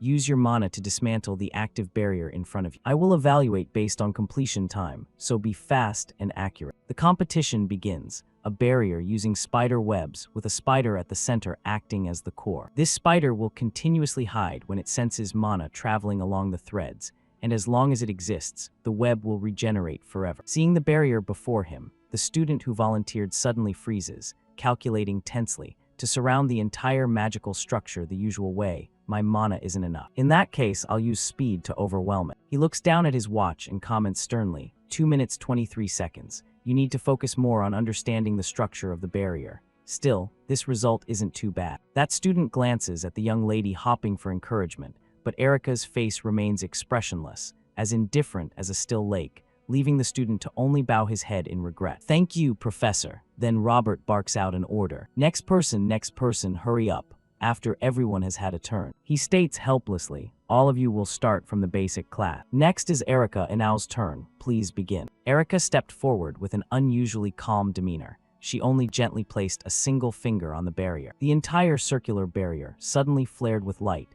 and then shattered into 100 fragments amidst a dead silent space. The faces of the surrounding students were dazed with shock. Immediately after, whispers began to rise like crashing waves. How could she be so incredibly fast? She had deconstructed the entire formula and caused the barrier to collapse completely. Truly, the caliber of a valedictorian is on another level. Amidst the continuous praise, Robert stepped forward slowly, his eyes fixed on the stopwatch as he spoke coldly. 22 seconds. Well done, but if you had used the standard removal method, you likely would have been 2 seconds faster. Faced with Robert's strictness, Erica did not flinch. She only bowed slightly and replied calmly, "I will keep that in mind, sir." He said nothing more, his sharp eyes glancing toward the next candidate as a silent warning of his extremely high standards. Then he called out the name clearly. Finally, Lee Sihoon. Looking at Sihoon's appearance as he stepped out, Robert judged silently. He doesn't look like anything special. Let's just wait and see where his true strength lies. Instead of rushing to deploy magic or performing cumbersome preparation steps, he leisurely sat down right in front of the barrier. The whispers of the student crowd began to grow louder. What on earth is he doing? Does he not know the test is timed? Si-hoon still sat there composed, his gaze unwavering, intently peeling away each structural layer of the energy shield. This barrier possessed properties very similar to M1E1C, TH1E1CH, ink stone. Specifically, the ability to self-repair and return to its original state if the impact did not reach a certain threshold. Therefore, to be able to forge this type of stone, a blacksmith must transmit all impulses at the exact same moment with a precise ratio.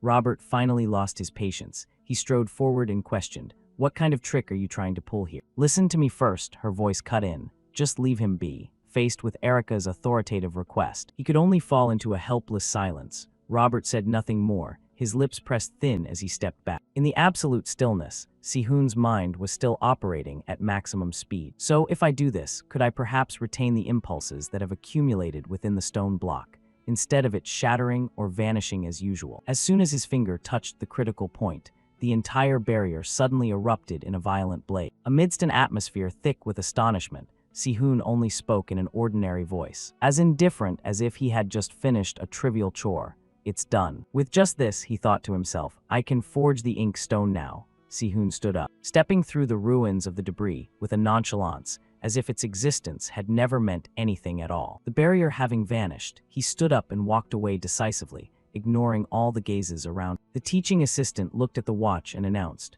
"The time is 7 minutes and 45 seconds. Robert watched Si-hoon's back as he quietly departed, thinking that how much time he took actually had no meaning. He might have taken 7 minutes this time, but surely the next time he encountered a similar barrier, he would destroy it in the blink of an eye. He hadn't simply broken the barrier. He had established a formula for himself to neutralize that spell. She looked after that solitary back, her eyes filled with anxiety. Erica thought, if his godlike forging skills were combined with magic, I truly fear what kind of terrifying artifact he might create. A letter was sent out announcing, "We have received an application for intermediate forging with hero rank materials or higher from freshman Lee Si-hoon. Pursuant to Article 8 of the Forge Safety Regulations, anyone wishing to supervise, please contact us." Currently, the lecturer was looking at the computer screen and thinking, "I wonder how many people will seek this out this time." Suddenly, messages poured in one after another, surprising him greatly. Wow, everyone responded fast. However, absolutely no one from Vice Dean Michael's faction sent an application. Rumors say the atmosphere there is very tense because his son was pushed down to second place. It seems the rumors are true, the lecturer calculated. Then I should start choosing people. He was so shocked his eyes bulged. As he read the message statting, the dean announces that she will personally step out to supervise freshman Lee Si-hoon's intermediate forging session. Suddenly, Yuha appeared unexpectedly and spoke up. "It's been a while, student Lee Si-hoon." He froze, his heart feeling a heavy shock. "You are so busy, and yet you personally traveled all the way to this place." She replied nonchalantly as the dean, "I came here to verify your ability with my own eyes." Si-hoon did not look directly at Yunha, but only replied softly, "If things have turned out this way, I have no choice but to put all my heart and soul into the crafting." Having spoken, he immediately set to forging right on the spot. The first step in forging the ink stone, actually, there are many methods to process this stone, but the most difficult technique among them is the nightfall process. The stone block must be placed in a pitch-black space with absolutely no light. Then mana must be used to separate the impurities from the ink block, which is spreading like water. In this stage, even a tiny error in mana coordination will cause the stone to instantly solidify and become useless. It sounds easy when said, but in reality, it is no different than restructuring matter. She maintained absolute silence to observe every movement of Si-hoon. While his hands still moved rhythmically, Si-hoon's mind began to calculate coldly. Is 1/4 the best limit I can achieve? If I continue to reduce it further, its performance will no longer be enough. For the second step, he began to manifest a brilliant red fire directly from the palm of his hand. That terrifying heat enveloped the metal block, causing the surrounding space to warp with each of Si-hoon's breaths. He guided the mana through the deep red flame to filter out the specific thermal power required. This stabilized flame is called circulating wildfire, and it possesses the property of maintaining the exact temperature it had the moment it was formed. For the third step, he used a hammer enveloped by the circulating wildfire to strike hard against the heavy ink stone. The key point is not to rest until the deformation is reduced thanks to the properties of that fire stream. Observing that brilliant red fire, Yunha thought pensively, even if he is immune to fire, it doesn't mean he doesn't feel pain. How much has he ground himself down? He he swung the hammer, pounding continuously with a strange fervor. While the sound of the hammer echoed throughout the forge, in a corner of the campus, Erica still stood silently waiting for Sihoon. Ignoring Sihoon's self-forgetting fervor, she stood nearby looking as if she wasn't very interested. Yoonha just kept yawning repeatedly, looking very sleepy. She stood there with a very tired and gloomy expression. 4 hours of forging had passed. The properties of the ink stone, after having absorbed the fire to its limit, were beginning to change. He breathed a sigh of relief, thinking, "It's done. The deformation has stopped." Melting the processed ink stone block, then pouring it into the mold prepared beforehand. The tired gloom on Yoonha's face instantly vanished, replaced by an astonished glance. She thought, casting instead of forging. The attributes will change because of the darkness lying deep within the mold. What on earth is he thinking? For the 4th step, Sihoon was just about to start when Yoonha suddenly spoke up to stop him. Wait. Ignoring her stern warning, he did not stop at all. In Sihoon's head now were only numbers and magic structures running gradually, slowing down the transformations in the ink stone with a barrier-breaking formula, and creating a mana circuit in that short interval. When the mana circuit managed to take shape in the brief moment of the ink stone's transformation, everything suddenly went silent, revealing the final product in Sihoon's hand, an ink spider bracelet, deep black and solemn in color. As soon as the bracelet took shape, a mechanical sound rang out, breaking the silent atmosphere. The system notification board suddenly appeared before his eyes. The permanent item ink spider bracelet is complete. To break prejudices, a bold challenge that spares no one is necessary. Though the potential of the materials was not fully exploited, the blacksmith's skill in forging new possibilities deserves to be considered top tier. You have acquired the skill, Black Soul Thread, Ink Spider Bracelet, rank, rare, quality, average. A bracelet crafted by forging heavy ink stone. It possesses the attribute of absorbing the wearer's mana, and its weight will increase proportionally to that amount of mana absorbed. By absorbing and storing the wearer's mana, the Burst Ring skill can be used. The Burst Ring skill helps control gravity within a 1-meter radius around the user. At this moment in the dead silent space, Sihoon exhaled softly and spoke. It's a success. Amidst the quiet atmosphere, Yoonha's hungry stomach let out a loud R-letter-1ED9T, R-letter-1ED9T, as if to announce it to the whole world. He froze and glanced over with a confused look, while she turned red with embarrassment and hurriedly covered her stomach, as if trying to hide the betrayal of her body. Sihoon could only look up at the sky and let out a helpless sigh, as if he had just witnessed a legend collapse right before his eyes. Yoonha observed it and gave her subjective opinion. Could this be the resonance phenomenon? Impressive. It looks simple. But its power isn't too strong. If done correctly, we could aim toward creating a set effect. He still maintained a normal appearance as if nothing had happened, slowly bringing the item to her and saying, "I apologize for being unable to give you a weapon while you are in trouble because of me. I don't know if this item helps as a snack to clear the palate, but at least please accept." Sihoon said nothing more, just maintaining that posture and looking toward Yoonha. She took the item from Sihoon's hand and suddenly activated the unique skill, Soul Forge. Yoonha tasted it slightly and then gave her assessment. "This is quite delicious." He blurted out, "Is that true?" She replied nonchalantly, "Yes, figuratively speaking, its flavor is like crunchy fried crumb." Sihoon thought to himself with relief, "I have the habit of crafting everything to suit Yoonha's taste already, don't I? Perhaps I will easily raise my bond level with her." He smiled slightly at Yoonha and said softly, "I'm glad you like it." She nodded appreciatively and spoke, "Of course. Although it's a bit of a pity to eat this while those items are laid out before me. By the way, when do you intend to handle the 5-colored blade and the heat-storing scab?" Sihoon shook his head slightly, his gaze retaining its characteristic composure as he replied, "I have no intention of selling them right now."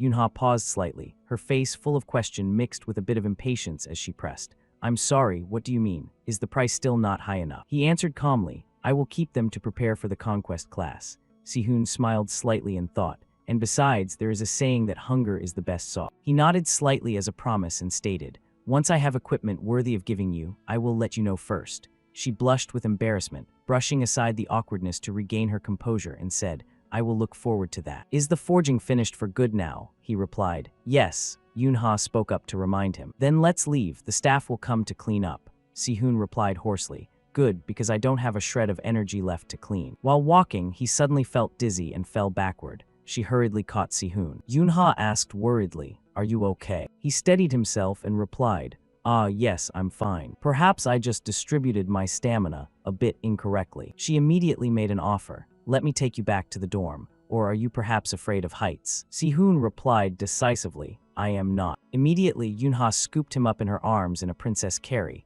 leaving him unable to react. Let's go. She braced one foot for momentum. Yunha powerfully zoomed away like a bolt of lightning through the air. While still carrying him in her arms, Yunha was circulating mana and thinking, can the mold I just absorbed really draw out this much power? While being carried and whisked away midair at a terrifying speed, Sihun could only surrender helplessly, thinking that in many respects, the current situation had changed significantly compared to before he returned to the past. Meanwhile, Erika was still patiently standing on the campus, waiting for him. Lee Sihun still hasn't appeared here. I need to give him this invitation. On the free forum of the Babel Academy's refining department, an anonymous person had taken a photo of Erika and posted, "Why is she appearing here? Isn't she the top entrance student of the combat department?" A series of comments appeared. Someone said the girl had been standing motionless in front of the refining department's main building for 3 hours. Then a flood of people appeared to reply to that comment. Is she waiting for the valedictorian of the Borsapa department? Last time she was seen waiting for him at the dorm too. Is it just that? If so, he should just call her and tell her to come down. Sihun had also seen these things. He asked himself helplessly, what on earth is going on? Sihun reassured himself. Whatever, if there's something truly important, I'm sure they'll find me again. Just then, the classroom door opened. A middle-aged man entered and introduced himself. Pleased to meet you all. From today, I will be in charge of teaching the Understanding Tools class. My name is Ricardo's Miles. He slapped the door to get everyone's attention and ordered, first, everyone move to the training center. Whoever arrives last will have to run 20 laps around the stadium as a penalty. Begin. Immediately after Ricardo's finished, the students jumped up and ran. Why a sudden run? Sihun was also tense among the crowd. Wasn't this supposed to be a theoretical lesson? They wouldn't stop nagging. I don't know either, just run. Finally, they all arrived. Sihun had been penalized by Ricardo's and had to run the full 20 laps. He replied nonchalantly while running, "Yes, I'm running." The people around watched and gossiped. This guy's stamina is truly as bad as it can get. I wonder if he really did well on the intermediate forging exam. A while later, Ricardo's came out and called, "All right, everyone pay attention." He lectured seriously. Initially, the Understanding Tools course was designed to teach the theory of equipment structures. However, due to recent fire sword hunting incidents, we must change our training method. There are attacks targeting blacksmiths capable of crafting fire swords of hero rank or higher. Those people are called fire sword hunt. While running and listening, Sihun thought to himself, even before I went back in time, that was still an unsolved case. He continued, no matter how strong a defense system you prepare, in the end, the only thing that can protect you is this bot. Then Ricardo's raised his voice to instruct. Therefore, parallel with studying tools in this class, you will also be taught skills to protect yourself. The students replied in unison, "Yes, teacher." Ricardo spoke with satisfaction. "Very well, today our topic will be sword." Sihun was still telling himself that this time, he also needed to be a bit more careful. His feet kept lifting. To do that, the top priority is to improve my own stamina. Sihun's hand clenched slightly as he evaluated silently. Even though I made it myself, its effectiveness is indeed very good. The system displayed information. This is a bracelet cast from inkstone, capable of absorbing the wearer's mana to increase weight accordingly. It will store and draw mana from the owner, allowing the activation of the burst ring skill. The burst ring skill helps control gravity within a 1-meter radius around the user. Looking at the system's stat board, he set a goal for himself. My basic stats have increased by an average of about 5 points. Before freshman year ends, I must make this body strong at any cost. It wasn't until much later that Ricardo's turned to call Sihun. "Stop running and come here immediately." He looked down at his hand again. Burst ring. He evaluated Sihun in secret. "Your physical condition seems better than I thought." Then Ricardo's held out a sword toward him and suggested, "Let's see if you have the aptitude to learn swordsmanship. Try swinging this sword." Sihun took it and observed it for a while. It might be a bit difficult to move flexibly because of the influence of the ink spider bracelet. In his heart, he hesitated. That isn't exactly a well-honed technique, but should I try using that move? Finally, Sihun made up his mind and whipped the sword down. The students outside burst into mocking laughter. He's way too slow. He must be completely exhausted after finishing that run, though they noted, still, his striking posture doesn't look half bad. But Ricardo's had a completely different assessment. "No, it's actually quite excellent. Your blade seems to have a clearly defined path that it needs to follow." He turned and commented, "However, your tempo is still much too rushed. It would be best to fix this point before you continue. Sihun's eyes became sharp in an instant. Ricardo's entire body seemed to tremble. Space itself seemed to turn white in his field of vision. Ricardo's gaze froze. He looked in confusion at the sword held close to his neck. Ricardo's wondered to himself, could it be that I was just terrified by a technical student to the point of having such a horrible hallucination? Then he asked hesitantly, who was it that taught you that swordsmanship? Sihun smiled slightly, but inside he was completely bewildered.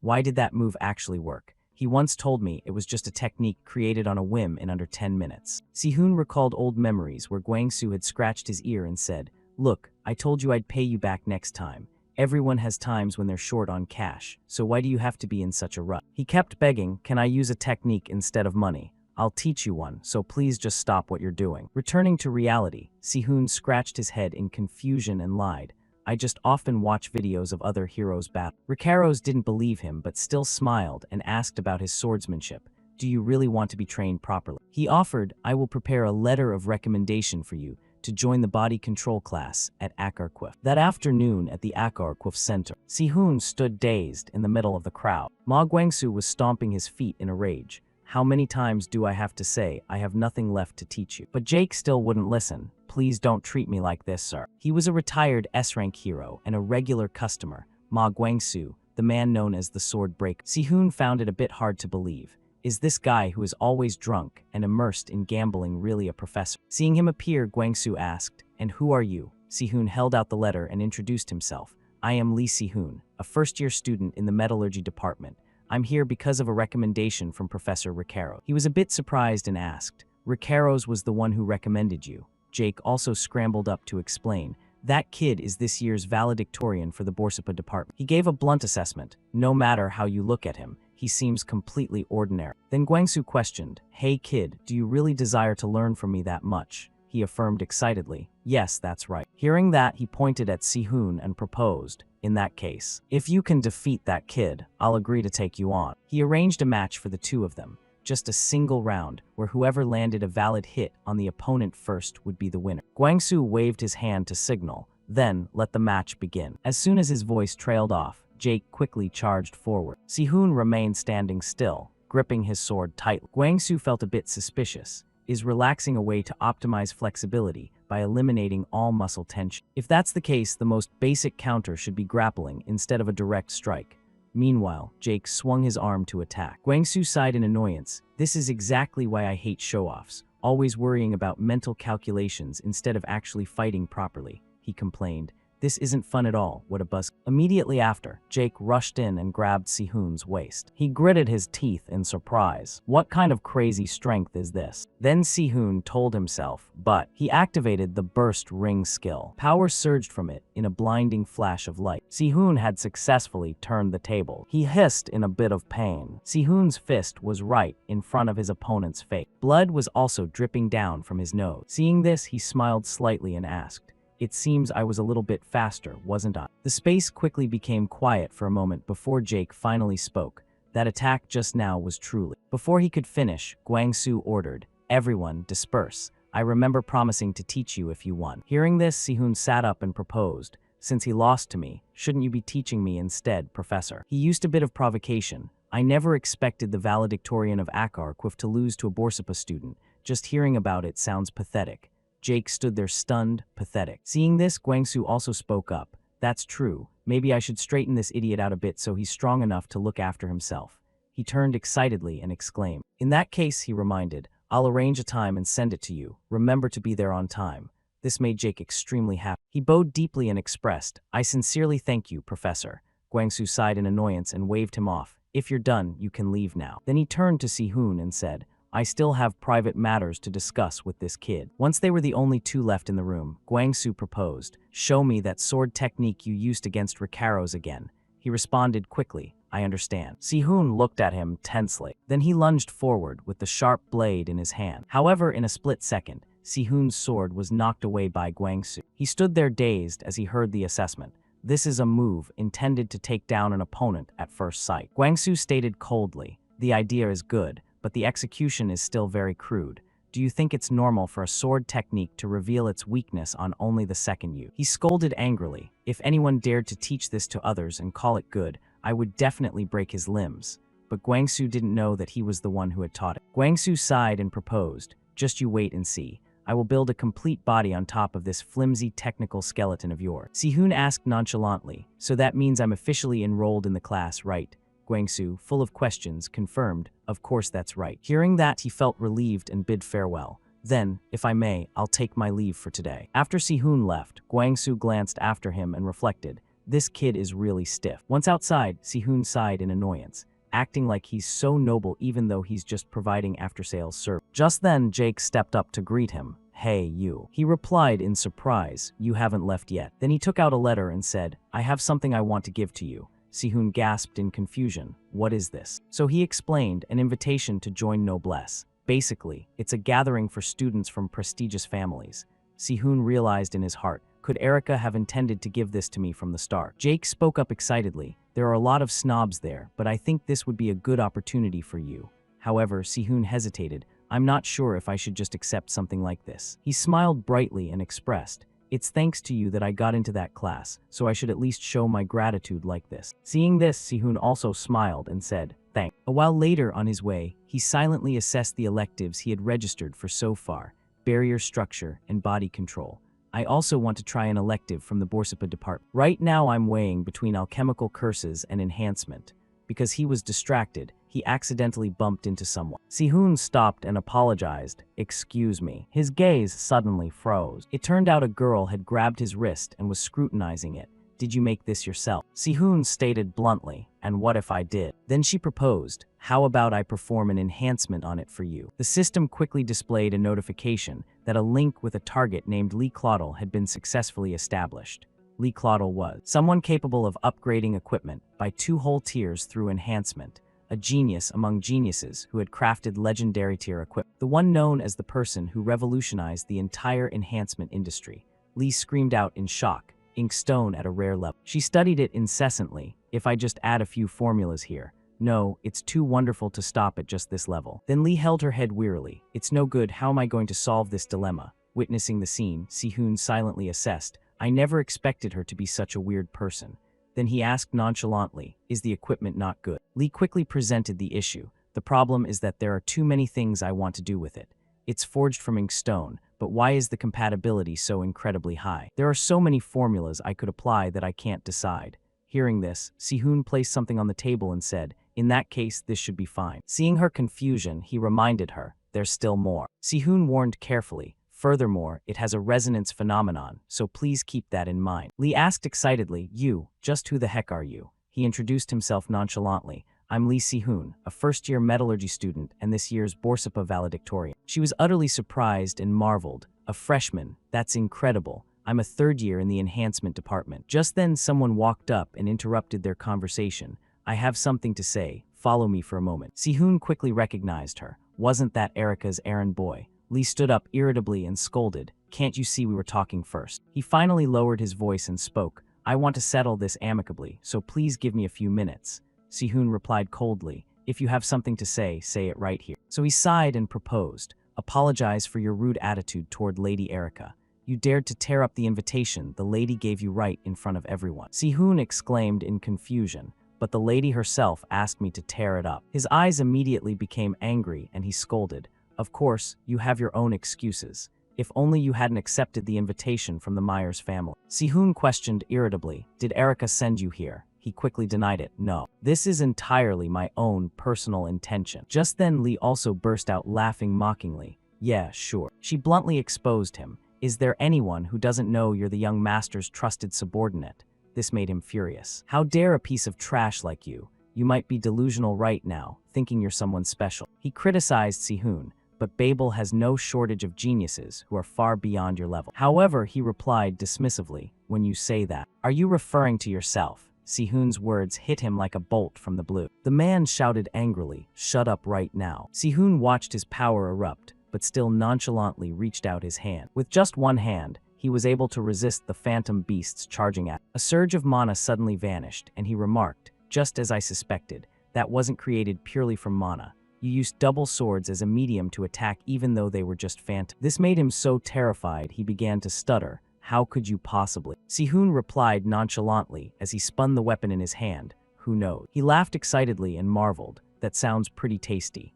At the same time, the system announced that the greedy iron link seal was officially activated. He exclaimed helplessly, "My million is gone." Sihoon smirked and expressed, "With such an excellent flavor, no wonder you go crazy for it." The system displayed the Ryu Yunha link information. Greedy iron, ultimate high-quality grade, a type of iron capable of generating thermal energy by devouring other types of iron.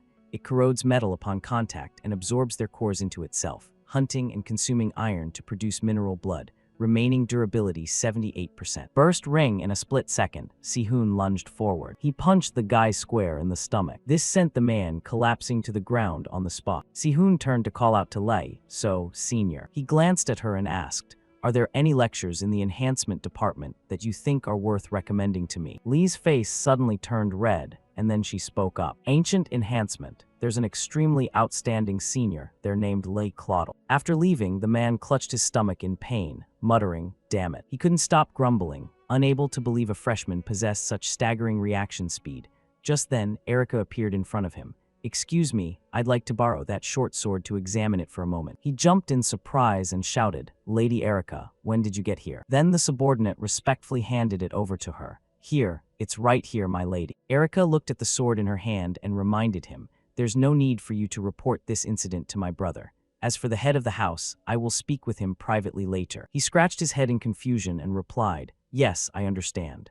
Erica evaluated it silently. As expected, it was equipment meant to be used as a medium, and it even had an anti-theft seal carved onto it. She felt a sense of bewilderment. Could he have created a counterattack skill based on her magic and Professor Roberts? Erica's mind began to wander. Lee Si-hoon's talent for forging techniques might even far exceed rank S. I absolutely must adjust his magic compatibility rating to rank A. The system suddenly pinged. A link with the subject named Erica now has been established. This left Si-hoon bewildered. What is going on? He began to speculate if she had been secretly watching while he fought that subordinate. Si-hoon held the blades in his hand helplessly. At least he had received decent compensation.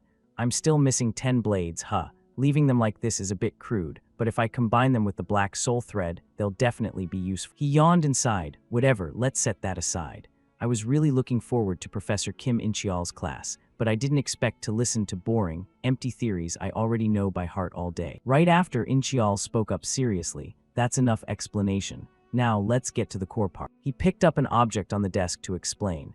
"Even if you use the exact same type of metal, its shape will completely transform depending on how you adjust the arrangement of mana." A stone suddenly appeared along with In-cheol's work. The ability to apply this metal transformation technique is the deciding factor for the versatility of a weapon. He placed different stones on the desk. In-cheol transformed it back into the original iron piece and asserted, "Therefore, if you have chosen the path of a blacksmith, you must perfectly grasp the inherent potential of the metal you are handling." In-cheol presented the challenge. "In today's practical session, we will perform transformation techniques on these iron bars." He had someone distribute the stones and gave the requirements. First, use the flow of mana to create a scratch approximately 3 cm deep exactly at the center of the iron bar. This material has been refined to react very sensitively to deformation, so you must operate with extreme caution. In Si-hoon's heart, he silently noted that it seemed the professor didn't completely dismiss magical forging methods after all. In-cheol announced clearly, "Your time limit is 10 minutes. You may all begin now." The students were incredibly confused by the iron bars in their hands. "Why is this happening to me?" Everyone grumbled. "It won't return to its original shape anymore." Just then, 2 people stepped forward. Si-hoon spoke nonchalantly. "I've finished." Hands glanced over at him and reported, "I'm done as well, Professor." In-cheol praised them with satisfaction. "Well done. You two can move on to the next phase of training." Then he presented another problem. "I will demonstrate another arrangement diagram. Try to apply it." Hands glanced at Si-hoon confidently. His speed and completion level were equal to the other. "I'll definitely win this time." In-cheol continued to explain, "Next, we will arrange it according to this diagram." Hands rushed to perform it with sky-high confidence. "My time has come." Hands thought happily that he would complete it perfectly to make everyone marvel. However, after he finished, In-cheol requested, "Hands Barmut, try to return that iron bar to its original state." Hands was instantly dazed and asked back, "Excuse me, Professor, what did you say?" When he tried to do it, he became flustered. Why did it turn out like this? Hans realized helplessly that the arrangement of the mana flows had been completely destroyed. Seeing this, Inchial spoke up. That iron bar couldn't withstand the deformation you just performed. In other words, it proves your processing method was flawed from the very first step. He asked in confusion, but I did it exactly as you instructed, Professor. He bowed his head slightly and explained. What I emphasized earlier was that you must fully understand the inherent potential of the metal. Inchial continued to criticize. If you cannot restore the affected mana structure, it's no longer deformation. It's a severe degradation of the equipment. It will become a major variable affecting quality and performance, so you must research this part carefully later. After hearing this, Hans bowed his head and replied, I will remember your words well, Professor. Then he glanced at Si-hoon, wondering if that guy actually realized the key point. Finally, he judged. No, he probably just got lucky while being absent-minded. However, immediately after, Si-hoon succeeded. It actually worked. He returned the iron bar to its original state. This left the other students bewildered. Didn't the teacher just say that method wasn't feasible? There's no way, even. Inchial was flustered. Student Lee Si-hoon, could you please perform that deformation technique for me one more time? Si-hoon thought helplessly that he had accidentally caused the professor to misunderstand. He explained awkwardly, this was only possible because this is iron specially adjusted for students. If it were a standard iron bar, it definitely wouldn't have worked. Watching everything unfold, Inchial realized something new. So that was it. It succeeded due to the sensitive properties of this refined iron bar. He pondered. He hadn't expected even himself to miss that important detail. A peak conqueror and the greatest blacksmith, Saint Fire Lee Kent's. He had created it during his years as an S-rank hero, and for the decades since. No one had been able to refute it. The transformation formula was considered the core of every blacksmith in the world, the truth of iron. Thinking of this, Inchial hesitated. Surely he couldn't have found another way, right? Should I believe that it's possible for this boy? Si-hoon turned away, thinking that if the professor realized it again, it would be the second time in a row. It was getting dark outside. Inchial said, class ends here. You are dismissed. Student Lee Si-hoon, could you stay for a moment? I'd like to see you. He stopped and asked, is something wrong, Professor? Inchial took out an object and said, this is a gift for your enrollment, since you helped me a lot with the move to Babel. The system displayed the information. Blood flame gem, rare grade, high quality. An ore containing the essence of deep red flames. It possesses a special ability to melt mixed ores into liquid form. Si-hoon hesitated. This is, he explained, if you can absorb the essence from this fire jade, you will permanently enhance your deep red flames. I prepared this because I heard you have the ability to control blood fire. Hearing this, Si-hoon nodded happily. Thank you, Professor. This gift will definitely be a huge help to me. Inchial suddenly asked, one more thing. I want to know if you intend to register for the subsidiary course that I teach. He replied calmly, are you referring to the Basic Equipment Research course, Professor? This surprised Inchial. You know about that course. Si-hoon affirmed, yes, I do. He privately noted that it was one of the classes Babel invested in with the largest budget. Si-hoon felt a bit uneasy. What should I do? Before I went back in time, I never heard the name Kim Inchial, so it's very likely things didn't end well for this professor. However, currently, he was a professor receiving a lot of attention. Then Si-hoon spoke up happily. I've decided to take that course, Professor. Inchial asked with concern, are you sure? I saw you've already registered for quite a few subsidiary subjects. But he replied calmly, if I add this one, it will only be my fourth subject. Inchial didn't say anything more and shook Si-hoon's hand. Then I look forward to working with you. He replied politely, me too, sir. Simultaneously, the system pinged, extracting link from subject Kim Inchial. Link with creator Lee Si-hoon is currently at level 1. Link Kim Inchial, smoldering iron, high rank, quality, middle low, a metal containing a conflagration within. It has properties similar to wood and can store flames inside. Si-hoon thought to himself, if one can extract metal from another's body, it means they can also forge and temper the human body itself. When multiple elemental mana types exist in one body, they conflict with each other. Because this is extremely dangerous for a blacksmith who requires absolute precision, using only the attribute best suited to one's talent has become an unwritten rule. However, I am a completely different case. The internal mana used to block the temperature is being depleted appropriately. Once the body is empty of mana, it will begin to attract the essence of the deep red flames inside. What I need to do as a blacksmith is establish a specialized mana circuit for the deep red flames right within my own body. A moment later, Si-hoon sighed in relief. he understood clearly that only then could he perform forging within himself. The system announced, your attribute mana has increased from Blood Fire rank F to Blood Fire rank E+. A series of notifications rang out. You have learned the S-rank skill, Spirit Forging Magic. The body is the most primitive material a blacksmith can polish. When the internal mana circuits are forged, physical capabilities and strength are enhanced. All basic stats increased significantly due to the skill. Lee Si-hoon, Strength D15, Durability D100, Mana D19, Speed E87. Si-hoon gritted his teeth, thinking, Spirit Forging Magic, huh? He remembered how he struggled in his past life when Lee questioned him. You have the materials in hand, yet you're giving up before even thinking of how to process. She laughed and asked, you're not an idiot. Do you really plan to just accept that fate? Returning to reality, he smiled with satisfaction and made a resolution. That's right, I must make full use of everything I can. Regardless of whether the opponent is an ally or an enemy, I won't let myself regret anything this time. In a large stone building, a voice announced, today, we will finalize the items you've crafted in the past sessions. These finished products are expected to be supplied both inside and outside the academy. A red-haired man stood before everyone with hands on his hips.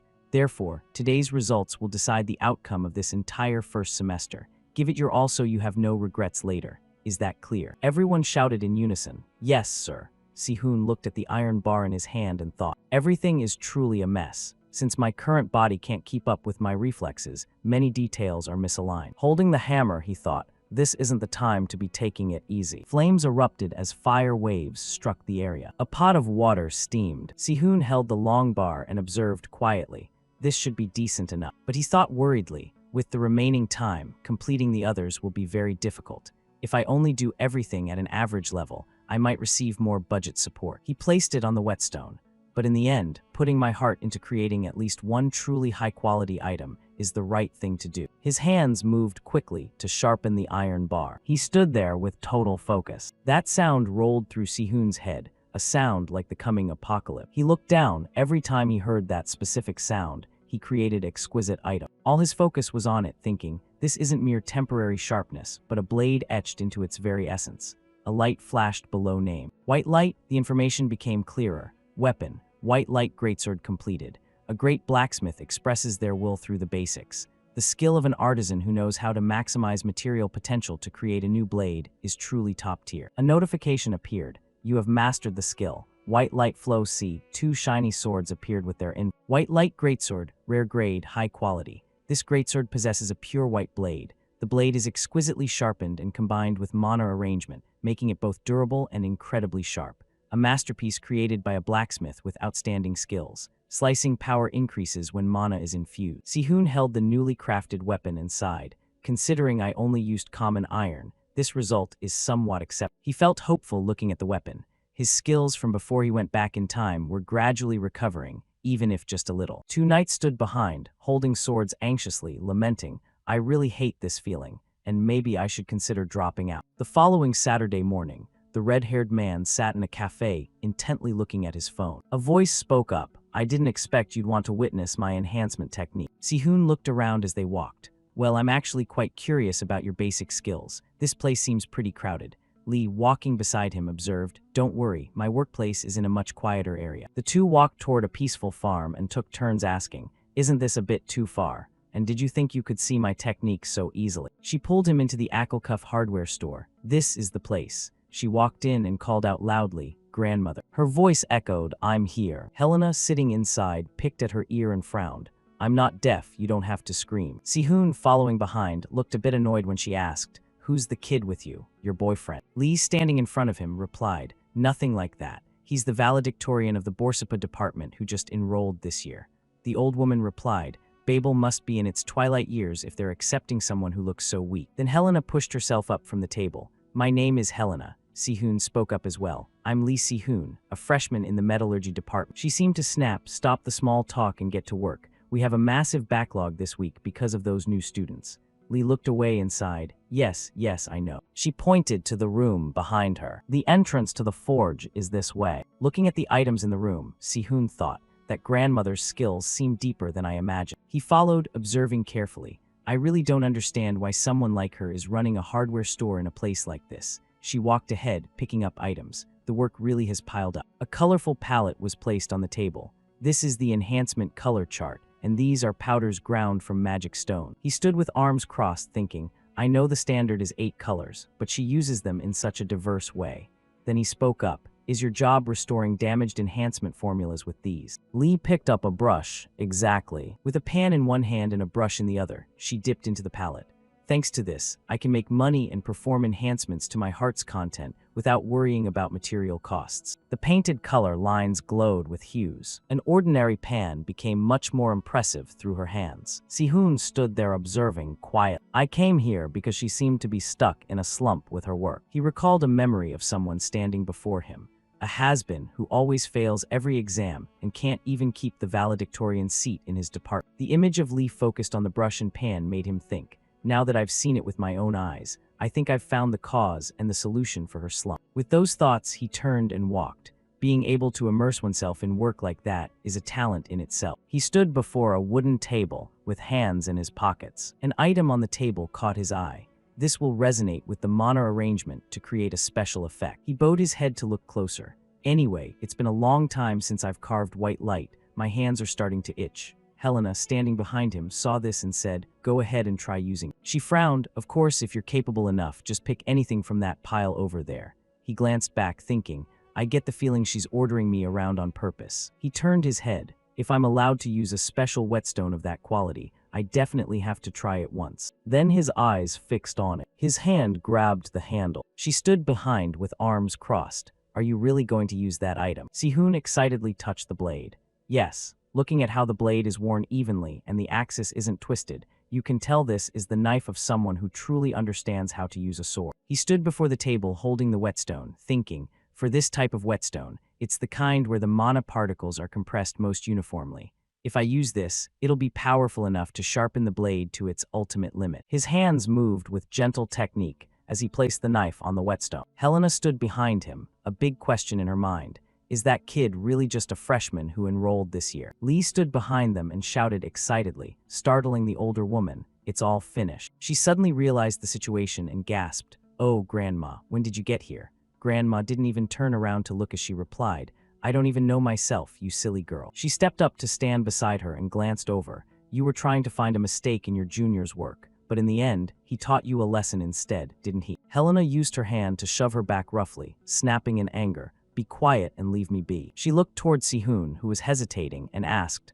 Are you done with all the work? He replied with a smile. For now, this is the best result I can manage. Next time, I'll definitely do even better. Helena swung the sword down forcefully and said, All right then, you two should head home early. Lee grabbed his arm as they stepped outside, glancing back. She's just being grumpy for no reason.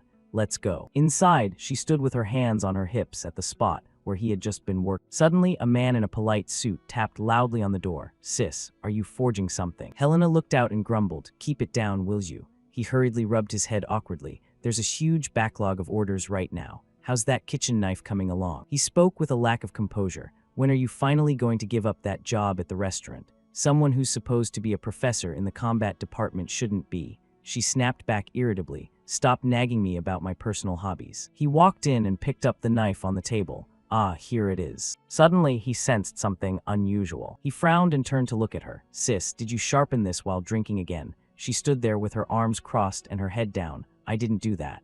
He continued. Then could this be the work of those new assistants you've been close with lately? Their skills must have improved by leaps and bounds then. Helena lowered her eyes and replied, It was a freshman.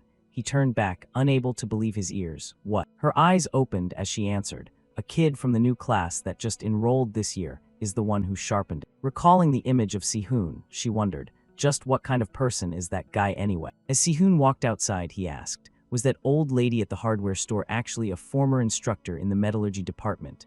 Walking beside him, Lee replied, That's right. I heard she retired 5 years ago and moved to Akelcuff to open this shop. He glanced down at her. I wonder if there's a hidden story behind that. She glanced back and said, I'm not really sure. It's probably nothing too special. Images of the academy surfaced as she shared. Over the past 5 years, quite a few professors have left the metallurgy department. He looked over and replied, Is that so? In his heart, Si-hoon couldn't stop thinking, considering this place will become the weakest department in Babel in the future. This is clearly a story I can't ignore. Walking next to him, Lee placed a hand over her chest and asked, But more importantly, what did you think of the enhancement technique I used? He looked down at her, startled. The basics were certainly flawless. It was quite good. Her face filled with pride. Oh my, that's no big deal. Suddenly, he dampened her spirits by adding, however, your way of thinking is still too narrow. The sky seemed to grow darker as Lee jumped out to stand in front of him. What did you just say? Sihun pointed directly at her. You already thought of better options, but you didn't dare to apply them. She stammered in response, how could you possibly realize that? Lee fell into a pensive silence, lowering her head as she listened to the critique. If you don't know, you can learn, but if you know and still can't do it, that's the real problem. A master craftsman's imagination is their weapon and their natural talent, yet you are holding yourself back. Everything seemed to crumble inside her. It's as if do you think I only do things this way because I don't understand it? Sihun winked, sighed, and started looking for something in his coat. Then he pulled out a sword, surprising her. I have other plans, so I can't demonstrate for long. Focus and watch closely. He brought out a stone from the water as an example. Suppose someone asks you to place a stone beneath the surface of the water. Creating the stone and dropping it in is the blacksmith's job. The image gradually faded, but depicting the image of that sinking stone onto the water itself is the art of enhancement. That is why enhancement always carries within it the essence of dreams. A sword appeared with red lights swirling around blood. The sword flew in front of her unexpectedly, accompanied by powers swirling around the white light swordsmanship. A powerful image emerged. Don't just act upon the outer shell. Grant that enhancement deep into the core of the weapon. He observed the knife in his hand along with the swirling powers. If one layer isn't strong enough, break them down into many different levels. Sihun's hand swept it downward. When you do it this way, he stood there and threw it forcefully behind him, and it stood upright in the ground. It stabs directly into the earth. Everything seemed to pause for that path of power as he looked down, lost in serious thought. Although I can't claim this is a standard enhancement technique, if it's luck. Seeing her with her hand to her chin made his thoughts grow. Geniuses like her usually find their own way, even when they are in a state of hesitation. Suddenly, Lee pointed behind him in a panic. Junior, let me borrow that item for a moment. Please let me borrow it. She stood there pulling on Sihun like a swing. I promise I'll perfect it flawlessly and then return it. Please, please. He started to sweat at the back of his neck and had to hand the item over. I don't mind, but if you're taking that, you might as well take this too. She jumped up in sheer delight as if she had found true love. Thank you so much. I love you to death. She vanished, leaving him there all alone. Sihun breathed a sigh of relief as he received a notification. A connection is being established with the subject Lee Claudel. The connection level with the creator Lee Sihun is currently at level 1. He spoke up, that girl is still such a child. Standing in the crowded campus, Sihun looked around and thought, finally, today I have the chance to meet one of those 3 great hounds. Every legendary battle between the Mad Hound and the light-destroying demon god during their youth. Remembering how Erica was following behind, he thought about it, but the more important thing was, then he spoke up and asked, what are you doing? She whispered in a terrifying tone, I'm just following you. He replied indifferently, so now, if I told you to go somewhere else, would you go? She stepped forward to stand level with him. I'll go, because I can perfectly well observe you from a distance. Sihun glanced back inside. I figured you'd do that. Then he stepped forward. Come on, let's go inside. An item like frozen snow appeared with an introduction. Social contract link of Erica Inao. Rank, rare, quality, low to medium. A mana-infused synthetic ore that has been refined, acting to stabilize the chaos of mana when mixed with other minerals. Another magic stone appeared with a notification. Complex explosion block link of Lee Claudel. Rank, rare, quality, premium. A multicolored sharp stone ore that acts as an excellent amplifier to maximize the potential of composite materials. At the massive stadium campus, Lan Fang appeared adorably on the projection screen, a warm welcome to the new students of Babel Academy. You have come to the famous sightseeing spot of the martial arts arena. I send my most respectful greetings to all of you in this ranking match. She posed and winked on the screen. I am the youngest professor in the martial arts department, and I will be taking on the role of commentator today. My name is Lan Fang. Under the spotlight, her voice continued to ring out. So, without further ado, let's introduce today's gladiator. The tall silhouette of a woman appeared under the lights. First, look over here. The 4th-year valedictorian of the Akarquif region, and also the future successor of the Myers family, which specializes in training S-rank heroes. She used her hand to flick her golden hair back. A perfect superhuman who has continuously broken records and held the #1 position at the martial arts arena for the past 3 years. She is currently an active A-rank hero and is our champion. The beautiful face of this girl was revealed, the Sword Saint, the one who finally successfully conquered the highest peak of the hero tower, Arya Meyer. Loud noises erupted as Sihun and Erica looked down with their arms crossed. Sister, take me with you. Arya is just too radiant. along with Fang's introduction. And the first player brave enough to stand up and challenge the champion today. The light shone down on a man with a long sword on his back, an intangible cultural heritage of Korea, the heir to the Firewheel Ember's spear technique, the third-year valedictorian of the spearmanship department, and a prime candidate for the 10th rank of the martial arts arena. Si-hoon looked down and thought, finally, we've crossed paths. This man stood there unleashing his power, the Mad Hound. Fang also shouted his name, Yom Seong-ha. Each sword strike flashed out, and even the fire stopped just as it almost touched the ground. Arya, on the other side, also skillfully controlled her sword. She launched a strike that sent him leaping backward. He gritted his teeth, forcing himself to hold on. His hand gripped the wooden post beside him tightly. Arya's eyes flashed with a terrifying light. Then flames swirled in a roaring circle around her, as if they wanted to attack Seong-ha direct. This made Si-hoon, standing above, stop and think. Even taking into account his young age, he still hasn't reached the necessary standard. Could it be that he isn't receiving the support worthy of the heir to the Firewheel Ember's spear title? Seong-ha's hand held his weapon behind him in a thoughtful stance. There are quite a few things making me feel uneasy, but the biggest obstacle is the equipment he's using. But he threw it straight away and prepared to lunge forward. A long, sharp sword strike just barely missed his neck. Seong-ha looked bewildered at the sword tip held at his throat. Then his voice dropped. I've lost. Arya held her sword in front of her happily. You worked hard. The match is officially over. The final winner is Arya Myers. The two of them stood on the same podium. Fang, holding the mic on the other side, continued her job. Next, we will conduct an interview with both gladiators. That was the plan, but student Yom Seong-ha had to leave early due to an urgent matter. She put a hand over her mouth and giggled. Having to face the 9th rank directly afterward would indeed be too much even for me. Seong-ha walked away quietly as all the lights focused on Arya. Or should I fill this empty time with a live Q&A session with myself? The audience above was incredibly enthusiastic, shouting, we agree. Si-hoon up there squinted his eyes as he looked over and thought, that guy looks like he's really fuming. He suddenly stood up, making Erica turn to him. Are you giving up your ticket and not watching the rest of the match? He put his hands in his pockets and replied, yeah, I'm not really a fan of that fighting style. He spoke as he walked away. Just look at her. Standing there, she seems quite anxious, doesn't she? Erica turned with a somewhat worried thought. It's a relief to know he didn't go there to meet my brother, but why does he look so angry? Suddenly, a voice spoke up beside her. An interesting freshman. Arya was already standing there looking back. When did that happen? Her orange eyes looked back with hope. Perhaps I've found such a person after all. Seong-ha was meditating in the park, located near the martial arts arena. Si-hoon walked up quietly with the thought, Yom Seong-ha is currently still alive and quite healthy. Seong-ha was thinking back to when he unleashed those flashy paths of power.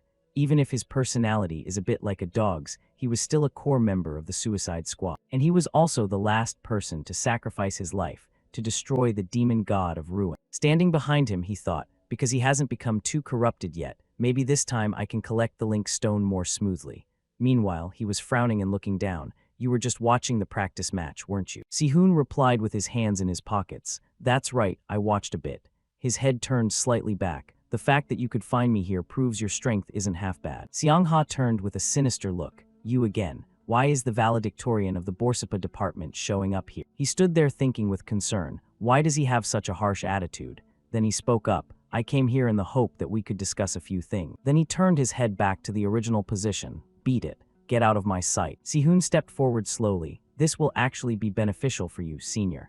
But he just crouched down and replied, maybe you don't understand, so I'll only say this once. I absolutely despise weaklings. Seong-ha, especially those who can't do anything for their family, and those who mistakenly think their little tricks can stand on equal footing with me. So, whatever you want to say, just go back. A sentence that left him stunned. Lowly blacksmith. Remembering what Seong-ha had done in the past, go back to your workshop and forge equipment. Know your place and stay where you belong. This didn't bother him too much. Compared to the period when he was known as the Mad Dog, he seemed quite polite now. Si-hoon was performing magic in his hand while thinking, looking at that attitude, I know for sure this can't be settled with words. Seong-ha also glanced back. It seems you're determined not to stop, aren't you? He approached the spot where he was performing magic and spoke up. I also have one thing I want to say to you. What came next left him dazed. the history of the Firewheel Ember's spear will eventually be ended by your own hands. Because of that, Seongha lunged forward at high speed. His hand clenched tightly, unleashing his power. He threw a punch, but Si-hoon blocked it. A notification appeared just as he was knocked back quite a distance. The greedy Iron Link seal has been officially activated. He frowned in bewilderment, thinking, did he just neutralize a mana-enhanced punch of mine? Flames swirled around Seongha as he focused on him. You truly live up to being elected as the department valedictorian. Perhaps, after all, you are worthy of standing and talking to me. His attitude became even more determined. However, the trajectory of the Ember Mana still remains. This is the true power of the Firewheel Ember's spear. Everything ends right. The two of them flew straight at each other. Si-hoon seemed to create a shield to hurl fire at Seongha. Smoke billowed up, hiding him. Then he slowly emerged from the cloud of smoke. In the distance, he was somewhat surprised. What? Why are the sparks that only react to my mana sitting perfectly in his hands? Don't tell me. Terrifying things seem to be approaching. Has he already analyzed and stolen it? Suddenly, a group of flames flew straight past his neck. He looked forward and thought, this bastard. Seongha, with his purple powers, stood in a martial arts stance, making him think. He seems like he's about to go crazy and lose control any second now. The image of a pink-haired man carrying a weapon on his shoulder, in front of the gate of the disaster, at the Hao Hua gate perhaps erupted because of this hot-headed personality. A punch from the man was about to be unleashed. It lunged forward accurately, while the victims thought the effect of greedy iron was about to disappear. And my endurance has reached its limit. As the fist was about to hit Si-hoon's face, the duration of greedy iron ran out. My body can't hold on any longer. They fell as if they had lost gravity from a height. At the same time, he caught Seongha's punch perfectly, leaving him completely stunned. But no, it was Jake who was struggling to rush in and block this punch, startling him. Jake Myers. He then spoke up, do you know this valedictorian of the Borsapa department? He stammered in reply, yes, we sort of know each other. After that, he also pulled his hand back and walked out to a quieter spot. Leave here immediately, he ordered. Jake shouted back awkwardly, yes, sir, then turned to him, Si-hoon, let's get out of here quickly. He glanced over and saw that Jake's face was pale with fear. Carve the words I've said into your mind. Don't let those strange words out again. Now, leave this place at once. On the other side, Seongha stood alone with his thoughts. Just now, I couldn't suppress my emotions and threw a punch. I almost tarnished the honor of the Firewheel Ember spear and brought trouble to my master. His eyes looked downward. On the street, Jake walked ahead of him. What on earth were you thinking, picking a fight with that senior? If I hadn't stopped it in time, you might have actually lost your life. Si-hoon lowered his head and breathed a sigh of relief. Me, it's not that easy, he muttered. Beside him, Jake asked with concern, what did you say? A notification appeared before his eyes. A link with target Yom Seongha has been successfully established. He spoke aloud. I was only giving him a warning just now. But thoughts also emerged in his mind. The next step is extracting the link stone. Thinking of Seongha's fierce fighting style. However, the person I once knew was exactly the mad dog Yom Seongha. If he is still this soft right now, the effect of the link stone might change. I need to calculate a way to increase the link level with Yom Seongha. Then he looked at Jake and thought, still, this guy seems like he'll be very useful. He also asked, is your hand injured at all? Jake pointed brightly at the wound in his palm. It's fine. My hands are naturally very tough. Si-hoon walked beside him and glanced over, thinking, his hands are tough, huh? That's ridiculous. Jake turned around, more importantly. He reached out his hand. What did you say about my sister at the front of the school? He was somewhat surprised. You mean Arya Myers? Jake replied, exactly. He then answered, it's nothing major, I just thought she was a bit arrogant. Jake clutched his head in extreme fear. What? No wonder she keeps pestering me with questions about you. Si-hoon stood there thinking of Arya. She's definitely started to set her eyes on you. Si-hoon's face turned cold as he remembered the woman's appearance. My sister seems to have started paying attention to you. The sister mentioned was Arya, who was smiling. He lamented helplessly. She could hear that even in such a noisy crowd, her hearing is something else. Jake tried to advise him. Next time, please speak softly. My sister is a rank a hero after all. Si-hoon put his hands in his pockets and spoke mockingly. Actually, if it's just simple interest, I'm quite willing to accept it. As he looked at Jake, who was frustratedly scratching his head, he thought, Yom Seongha's biggest concern is likely defeating Arya. If I attract the attention of his rival, my influence will naturally increase. Jake looked dejected and let out a sigh. Don't take it so lightly. You don't understand, my sister is truly. Before he could finish, Si-hoon cut in. A petty and manipulative person, right? Jake jumped reflexively and looked around. Well, maybe you shouldn't use such harsh words. Suddenly, his face became solemn. Si-hoon fell silent upon hearing the question, but why do you have such a grudge against my sister? A girl in gold armor with blonde hair holding a powerful black sword, Sword Saint Arya Mai. She stood with an imperial posture, directly facing the monster. This was once a soulless and dull sword too. Under the deep black moon, Arya raised her wings and held that sword high into the sky. One day, the Sword Saint suddenly vanished without a trace, and the one who appeared later was the person who turned a demon god's achievement into their own weapon. Light-destroying demon god, Sihun only gave a faint smile in the darkness. Looking at her face, I can already see trouble. Then he walked away, waving a casual goodbye. I'm off. Jake stood dazed behind him, still not understanding what just happened. He suddenly noticed the chime from his phone. On his screen was a message from Sister Arya Meyer. It seems you've made a very interesting friend. Tell me everything later. He read it and felt a jolt of fear. Does she mean I have to be the bridge between them from now on? Suddenly his eyes froze and turned pale. Arya sent a message that seemed subtly suggestive. Your petty and manipulative sister just asked you for a small favor. Jake stood alone, exhausted, reading the message on the street. Damn it. Transitioning to the next morning, in a lecture hall at Babel Academy. Sihun sat in class, placing his hand on his shoulder as he felt a sting. Maybe I went a bit too far confronting Yom Seongha yesterday. Hans was sitting at the front desk, his lips moving as he spoke. The schedule for the exchange meeting will be set soon. Reese held a cane and drove a tiny car into the classroom, shouting, "Silence, everyone." He stepped in front of the class, raised his cane, and introduced himself in one go. My name is Reese Dova. I will be in charge of your specialized classes for the next 2 weeks. My teaching content will revolve around attribute refinement. The students in the room turned pale upon seeing him. They had a shared thought. This is the professor famous for being a complete lunatic. Reese calmly spoke up seriously. Before the lesson begins, I have an announcement. You must make good use of this opportunity and submit your homework to me by next Thursday. First is David. David jumped upon hearing his name and replied, "Yes, Professor." Tiny Reese sat on his small car comfortably, and the last person on the list is Lee Si-hoon. Hearing his name, he stood up. Hands glanced down. Is everyone curious about how much budget he'll receive? The person sitting next to him also thought, I have a feeling the amount he gets will be 3 times mine. Reese suddenly made a clear announcement. Regarding student Si-hoon's budget, it hasn't been officially announced yet. He was startled upon hearing that. What did you say, Professor? He had intentionally let his hair cover his eyes because people kept criticizing his old hairstyle as outdated and ugly. Reese calmly stroked his white beard. Because the level of completion in the product you submitted reached such a high contrast, far exceeding expectations, the school has decided to put it into a public auction for sophomore students this Wednesday. He continued to explain the reason. Therefore, we will base your budget on the final closing bid. Please be patient and wait a little longer. Si-hoon stood there frowning in thought. Is this a trick by Vice Dean Michael? He's intentionally intervening to handle this separately. His mind was still lingering on this, but reflecting on it, if there were any underhanded dealings, Professor Kim In-cheol would have stopped them already. He then replied, I understand the situation, sir. Reese didn't look scary. He gestured for the next lecture. The topic we'll study today is excess mana. An outstanding student has volunteered to assist me in this intensive practical session. Come in. It was Seongha who stepped into the class as Reese introduced him.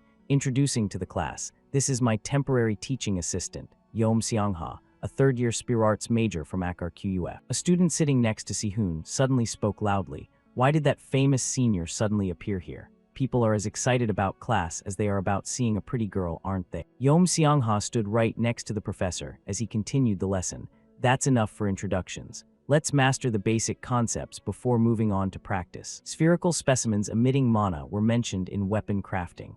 The forms of excess mana are mainly divided into 2 types. The first is the basic charging type. The second is the independent type, capable of generating mana itself or absorbing it from the surrounding air. Both have their own pros and cons, but the independent type has a much higher difficulty level. Reese spoke seriously about the theory. The reason is that the method for constructing a mana core has no fixed standard. It varies depending on the material, the technique, and the source of the creator's mana. He looked at Yom Seongha standing beside him and continued, therefore, you will all start with the charging type first. Assistant, please step forward. His hand began to contract and tense up, emitting a red mana. Red mana streams began to appear in the classroom. Fire-type energy is naturally explosive, making it difficult to use as excess mana. He created 2 red mana lines meeting in an arc. However, if that nature can be suppressed, it reveals excellent storage capabilities. Reese continued with the explanation based on the simulation created by Seongha. A typical example is the technique my assistant is demonstrating right now. the Fire Wheel Ember Spear. Hans was stunned watching this performance. Can he control fire-type mana to such an extent? The student sitting next to him was equally amazed. Even controlling a furnace is beyond me. Reese held up a device on the podium. Since we are lucky enough to have such a talented assistant, we must make the most of it. Submit your assignments by next Thursday. The requirements were clearly written on the whiteboard. Subject: Fire-type excess mana, charging type with a fire wheel image. He reminded them thoroughly, you can create anything you like as long as you stick to this theme. Reese sat on his small car, looking excited as he spun his cane. Now, let's quickly move to the refining room. Oh right, don't forget to change your clothes. After he left, only Yeom Seong-ha remained. The other students suddenly stood up. This was the chance. Hans and a few others fostered a thought, a golden opportunity to speak with senior Yeom Seong-ha. He stepped forward excitedly. Greetings, senior. He looked very polite and was about to introduce himself. I am Hans. But before he could finish, a gloomy atmosphere radiated from Yeom Seong-ha. Get lost right now. Hans didn't dare linger and left dejectedly. Yes. The atmosphere of the class suddenly turned somber. Seong-ha stood still with a cold face and closed eyes. Those sharp eyes suddenly opened and looked in one direction. When Si-hoon, paying no attention, was about to leave the classroom, he spoke up, Lee Si-hoon. He stopped and received a question. What do you know about me? A man's sturdy, powerful body emitted red swirling mana.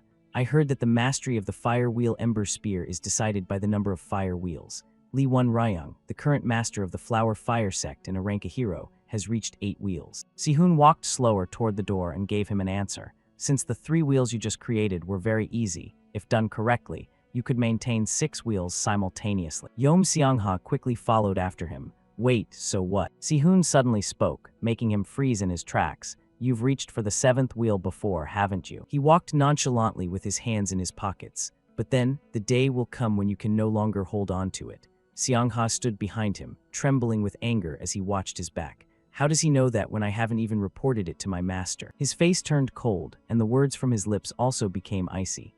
As you can see, I have a bit of a talent for controlling fire, but watching the fire you deploy, I feel something very strange. You can't fully detonate the remaining excess power, or rather, you're letting it fly off chaotic. Seong-ha stepped closer and asked directly, do you know the cause? His face was blank and his eyes wide upon hearing. I have a few guesses, but I don't see any need to tell you. Yeom Seong-ha blurted out, what? He stood behind, clenching his arm by his side. State your demand. Si-hoon didn't hesitate to point one index finger up. First, you must pay a fair price for every bit of advice and help I give. 2 fingers were raised. Second, when faced with difficult decisions, you must consult my opinion. Si-hoon walked away as soon as he finished speaking.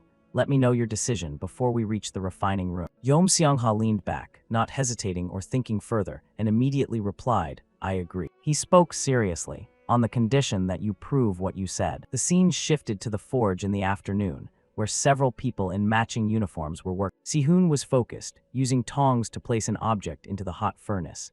He's crafting without even drawing a sketch. Does he mean he doesn't need to pre-verify the selected stones placed in the furnace? Fire-type ore and dark-type ore were mixed in a 7:3 ratio. 2 people stepped behind his diligent back and whispered, if he just stuffs them in like that, what if all the attribute mana vanishes? Why would the department valedictorian do something so reckless? His eyes were steady as he focused on the calculation. The temperature was increased until the attribute mana began to leak out. Si-hoon quickly took off his gloves. He used his bare hands to reach into the fire, controlling the mana flame to grasp that attribute portion. That was the heat substitution technique. Reese broke into a cold sweat while observing from the outside. He's performing heat substitution already, so that's why Kim In-cheol accepted the public auction bid. A slight smile appeared on the corner of Si-hoon's mouth.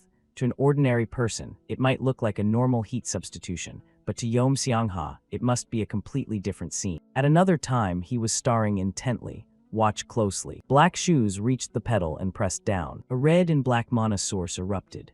The spreading fire-type mana was brought inside, while the deep dark-type mana was placed outside. In this way, the balance between 2 opposing mana flows was maintained, creating a perfect circle. Seong-ha stood with arms crossed, focused yet feeling let down. Is that all? Si-hoon's pupils spun like fire wheel. My second mana attribute was originally forbidden, because it was thought to hinder the Fire Wheel Ember Spear. Yeom Seong-ha still looked dazed, his eyes round as he scratched his head. If I use it this way, I've dropped to the 5th wheel level. Si-hoon was startled. What? Seong-ha demonstrated 5 wheels before him. I successfully perfected the black fire wheel but lacked the strength to maintain 6. Sihun asserted. Still, the black fire wheel is stronger than 7 normal fire wheels. He looked a bit troubled, eyes closed, and turned away. The Flower Fire sect periodically sends instructors to check the skills of successor disciples active on the outside. A massive black dark circle was created for the fire mana to pass through, and if someone falls below the 6th wheel, their position as a successor is revoked. Sihun offered a blunt solution. Then you just do it the old way for this once. Xiangha dejectedly created a small circle in his palm. That won't work either. Black mana seemed to be released powerfully behind the fire wheel. My dark-type mana is no longer controllable. Sihun also felt a headache coming on. When is that instructor coming? Yom Xiangha replied immediately, tomorrow. He held his chin, eyes closed, thinking of something else. He once said losing the successor position means immediate expulsion, a method that can be applied in just one day. He suddenly slapped his hand onto Xiangha's shoulder.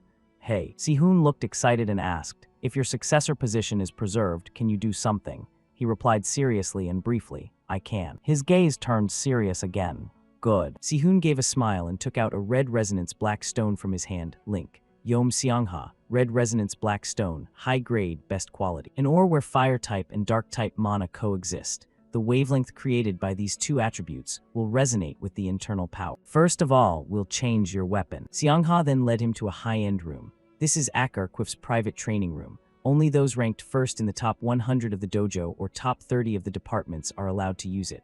Sihun entered and could only sigh, truly a show-off. He tapped the blue screen. You can change the interface here too, right? I'll make a few edits. Both stood there watching the interface change. Sihun saw it and teased Xiangha about the Flower Fire sect. Do you miss home that much? He explained calmly. My master sent it to me, so I only use it occasionally. He took out the black stone, excited to get to work. Then let's start making the training tool. With a light flick, the black stone cracked in half. Link, red resonance black stone, high grade, best quality. An ore where fire and dark mana coexist. The wavelength created will resonate with the internal mana. A long, sharp weapon was just finished. Done. Xiangha held the 2 spears, looking a bit concerned. I was already awkward with 1 spear, and now I have to handle 2. Sihun looked very calm. This is more suitable for controlling 2 attribute mana types. Sihun stood with arms crossed and pointed to guide him. From now on, create a fire wheel with your left hand and release dark type mana with your right. He was a bit surprised. Just release it, he affirmed. Yes. Xiangha closed his eyes to stay calm. His eyes became sharp as he spun the 2 spears. Xiangha suddenly had to stop when he realized the spears were emitting mana. He didn't understand and stared at the spear. What was that just now? Sihun calmly pointed and explained. It means you unintentionally let the dark mana spill over to your left hand. He senses the mana radiating from the spear. While the mixing and escaping of various elemental manas is a natural phenomenon, in his case, the disorder is so severe that they are essentially suppressing each other, likely because he has spent all this time solely repressing his dark attribute mana. Sihun fastens a bracelet onto his wrist, explaining that if he can manage to get used to both types of mana simultaneously, reaching the 6th wheel will happen very quickly. He should wear this during his training sessions as well. Xiangha looks down at the bracelet on his wrist and smiles, nodding that he certainly has some high-quality gear. Afterward, he uses the spear to practice continuously in a wide variety of stances. 3 hours of training pass by. Sihun stands off to the side observing and smiles with satisfaction at the progress, thinking that he adapts incredibly fast. Perhaps because this training method was devised by his own future self. He senses through every cell of his body, the surrounding mana source to see just how talented his past self truly was. The rhythm of breathing, the movement of muscles, the shifting of the center of gravity. The mana wavelengths circulate throughout the body and are discharged at the tip of the spear. Sihun notices his gaze and asks curiously, "What are you staring at?" Sihun rests his chin on both hands, acting very innocent. "What do you think? I'm just gathering data." He takes a short break, wiping his cheek with his hand before suddenly freezing as Sihun adds, "I need it to craft the weapon that you'll be using." Sihun sits on the chair quite naturally, saying that he's making it this time to submit as an assignment, so he shouldn't expect too much. Xiangha turns his face away dismissively, wondering who would actually look forward to a weapon crafted by a first-year student anyway. Sihun doesn't sit still, glancing elsewhere, and mentions it in passing. Xiangha swings both spears in his hands from above in a flat, powerful downward stroke as Sihun asks, "Is there a specific reason you absolutely must maintain your position as successor?" He doesn't turn his head back, but provides a brief answer. "My master wants me to become the sect leader." He stands there letting both spears hang loosely, his voice equally cold. So, as a disciple, I am simply following his wishes. The person who adopted the orphan Yom Seongha and took care of him was an S-rank hero and the first sect leader of the Fire Flower sect. On the photo hanging on the wall, the face and name of that person, Yom Jinhyun, are clearly recorded. When he was young, he would sit beside Seongha, patting his head and giving him guidance. Even though he lost his strength after retiring due to injury, as a teacher and a father figure, he clearly still holds absolute influence over this guy. Sihoon clenches one hand and closes his eyes, recalling the moment the three of them met. Please get along with each other, he thinks, nodding the connection level is now at 3. Yes. Seongha shifts his eyes toward the corner of his sockets, wanting to know why he is helping him. His eyebrows knit together over his eyelids as he closes them tightly in thought. Once again, it is a gloomy, desolate place that blankets everything from the forest to the city. The 6 great demon realms, places devoured by the Chaos Marsh, and now overflowing with demonic beasts. Sihoon sits with his legs draped over one side of the chair, turning toward him to explain that he plans to infiltrate all of those demon realms. To do that, he needs protectors, and he needs materials to craft the weapons he will give to them. He doesn't hesitate to give an ambitious, okay hand gesture, remarking that if he is the next leader of the Fire Flower sect, his skills and financial situation should be quite well off, right? Seeing that behavior, he is left speechless, thinking how practical the guy is. Sihoon becomes serious, frowning, and points out that naturally, since they haven't known each other long, why would he be doing charity work for him? What did you say? Seongha taps his spear against his shoulder, asking if he means that if he receives help, he must pay a fitting price. He glares up and points a spear directly at his sharp gaze, telling him to help him become the leader of the Fire Flower sect, and in return, he will follow him into those 6 great demon realms. Past memories suddenly become familiar, echoing Seongha's own words from before. Craft a weapon for me. Now I will slay the demon gods in your stead. Sihoon's mouth curls into a slight smile. From between his fingers, he pulls out a brand new black stone, asking, "You won't regret this, right?" Between the palms of his hands, that black stone continuously generates violent mana. He tells him that now, whether he likes it or not, he will place him on the sect leader's throne. The resonance red-black stone link seal is activated. At the general training hall on the first floor of Flavia, Hyeonun appears formally along with his attendants, saying it has been a while since he last saw the young master, and introduces himself as Gang Hyeonun, a 7-wheel instructor of the Fire Flower sect. Seongha notices the 3 people behind him and asks who they are. Hyeonun gestures to introduce them, saying they are all disciples personally selected by the sect leader himself, and that he should help open their eyes with a sparring match between himself and the young master. He even intentionally covers his mouth and chuckles when mentioning it, because the young master is supposedly the most talented person after the successor to the sect leader. Seongha is not pleased and reminds him, Instructor Gang Hyeonun, his cold eyes pinning him down as he adds that the successor to the next sect leader position hasn't been finalized yet, so he should watch his word. Hyeonun still wears an obvious, natural smile on his face as he apologizes, saying perhaps he was momentarily mistaken. Hyeonun extends his arm, seriously getting to the important point, and asks if they shall begin the ability test now. Seongha refuses directly without any courtesy. No. Inside a semi-spiral circle, a title appears. I propose to perform the promotion test to 7 wheel. Hyeonun shows a gaze of contempt toward him, thinking that a fool who only knows how to train actually dares to dream of the sect leader's seat. He recalls the words of the person backing him and thinks arrogantly that if Yom Seongha wants to challenge the 7-wheel level, he should crush him thoroughly, as no matter what happens, he will step in to settle things smoothly. Hyeonun stands opposite him and gives a long-winded explanation that from the 7th wheel onward, the test content includes direct combat with an instructor. He adds that the young master should also think of the great elder Yom Jinhyun at the main sect, and that for him right now, this is still far too early.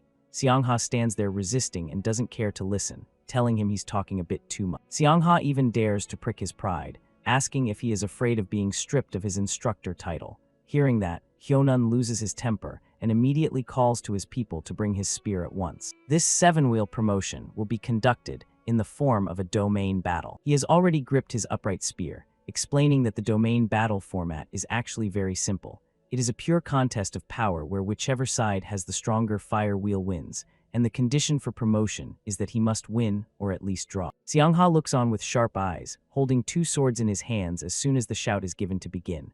When first witnessing his weapons, Hyeonun confidently covers his mouth and mocks him for using dual spears, calling it unrefined, but Seongha doesn't pay much attention, his sharp gaze flashing as he lunges with both spears and violent fire mana. Hyeonun still stands there acting reproachful, asking if he has already forgotten the constant warnings to suppress his dark attribute mana. A chaotic flame like that will never be recognized as a fire wheel. Sihun smirks after creating fire rings that rotate around himself. Let's see what the result is when we truly get serious. Hyeonun seems very confident, only swinging his spear in a path that rotates behind him as he tells him he will definitely regret this. He begins to seriously enter a stance, spinning out rings of fire. Light from the fire attribute mixed with the dark attribute erupts, and no one can be seen anymore. His eyes suddenly bulge out in shock. What? The form of a black dragon pierces through the fire rings and gnaws on them. He wonders what on earth is happening and if his fire wheel is being devoured. He is astonished, wondering if it is being completely torn apart,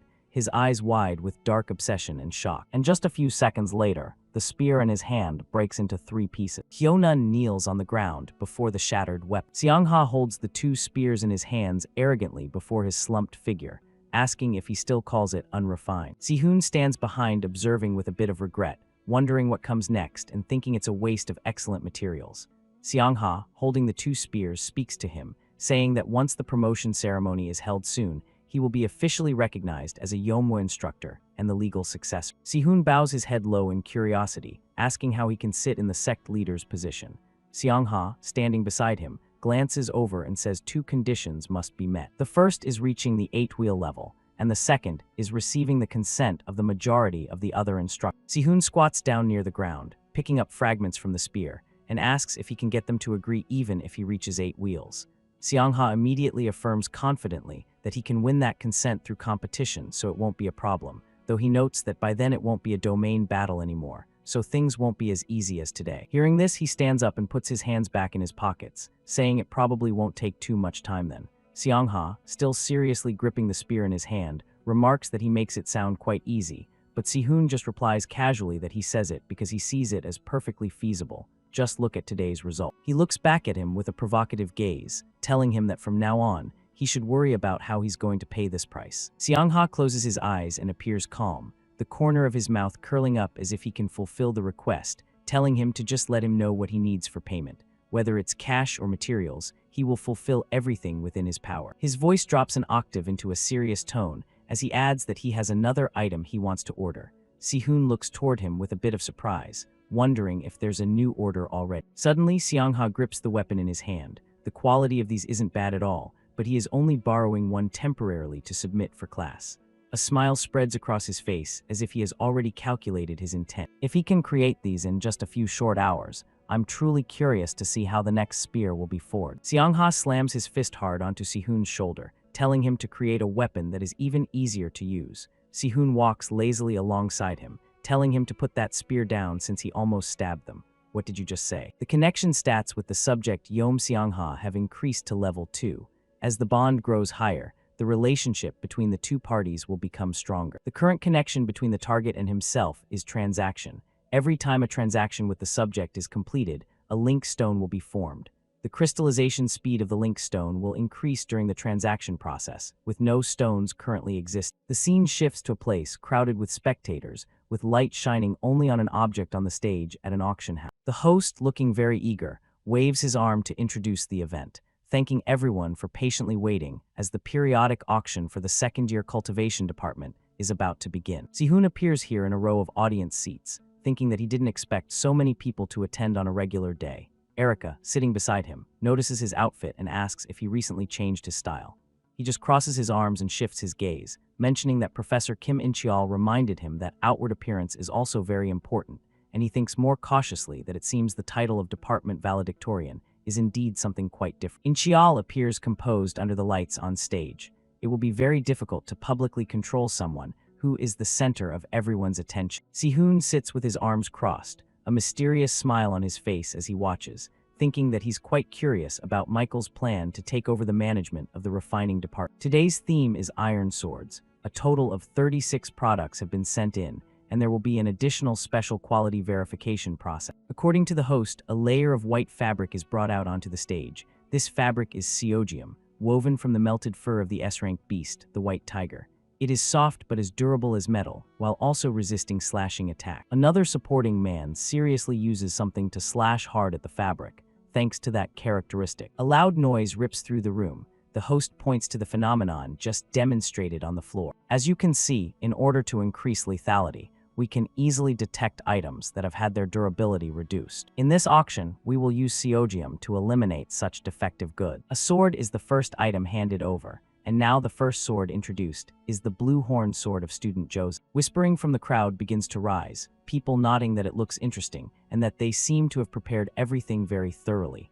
Erica looks sharply at Sihoon sitting next to her, asking if he knows why they are doing this. He analyzes a white tiger beast with blue pupils, nodding that most people only know its body is very tough, but in reality, its power is a bit more complex. The fur, flesh, and bones all carry completely different properties. Specifically, its fur has the ability to mimic the sharpness of any metal weapon that touches it. Therefore, no matter how good the weapon used is, it will gradually wear down the durability of that item. Erica puts a hand to her chin, thinking seriously for a moment, and notes that if that's the case, won't the white light greatsword be at a disadvantage? Swords that prioritize sharpness usually have very low durability. Sihoon rests his hand on his chin with an expectant look, saying that's exactly right, and that this is clearly an obvious trap aimed at him and Professor Kim In-cheol. But if the sword breaks here, the mentor professor's reputation will also be seriously affected. That only happens in cases where it wasn't crafted carefully. On stage, the host slams the auction gavel. The 25th sword has been sold for 4 million won. The final sword is brought out, and the host begins the introduction. And now, finally, sword number 36. Belonging to the first-year student and valedictorian of the refining department, Lee Si-hoon, the quality verification process for the white light greatsword may now begin. As soon as the sharp blade strikes the white fabric, a powerful burst of force explodes out. The man grips the sword hilt firmly and tightens his hold. But that sword suddenly flies out of the person's control. Michael, witnessing the scene, stands frozen with a pale face. Just now what? The white light greatsword still retains its sharpness, with only a portion at the tip having broken off. What on earth just happened? Michael stood frozen, his face pale, unable to comprehend what had just happened. Sihoon stepped forward and placed his hand on the auction podium with an air of absolute certainty and calm. He turned toward the audience, his voice composed. Allow me to explain briefly. Below the stage, the crowd began to whisper as they realized who had just stepped up. Sihoon picked up the sword and began to analyze the weaknesses of blades that rely solely on conventional killing intent. He explained that this white light-emitting longsword has the ability to gather stray mana from the air and compress it directly onto the blade. The audience murmured in discussion. Many remained skeptical because they couldn't sense even a trace of mana from the sword. Sihoon smiled, stating that it was perfectly normal not to sense any mana. He noted that the current mana density wasn't yet enough to be called a sword spirit, but since it was far sharper than ordinary light, it was referred to as sharp light. It was much sharper than ordinary light, which is why it was called sharp light. Erica sat in the stands, watching intently in silence. She wondered to herself if the strange phenomenon from earlier had also been caused by this type of light. Sihoon nodded in confirmation, adding that when two identical streams of sharp light collide, they resonate rather than cancel each other out. He pulled out Erica's social link stone and remarked that with this, he could do something far more interesting. System item activated, Erica's link mark. This stone has the ability to reorganize chaotic internal mana. Rays of light began to envelop the blade.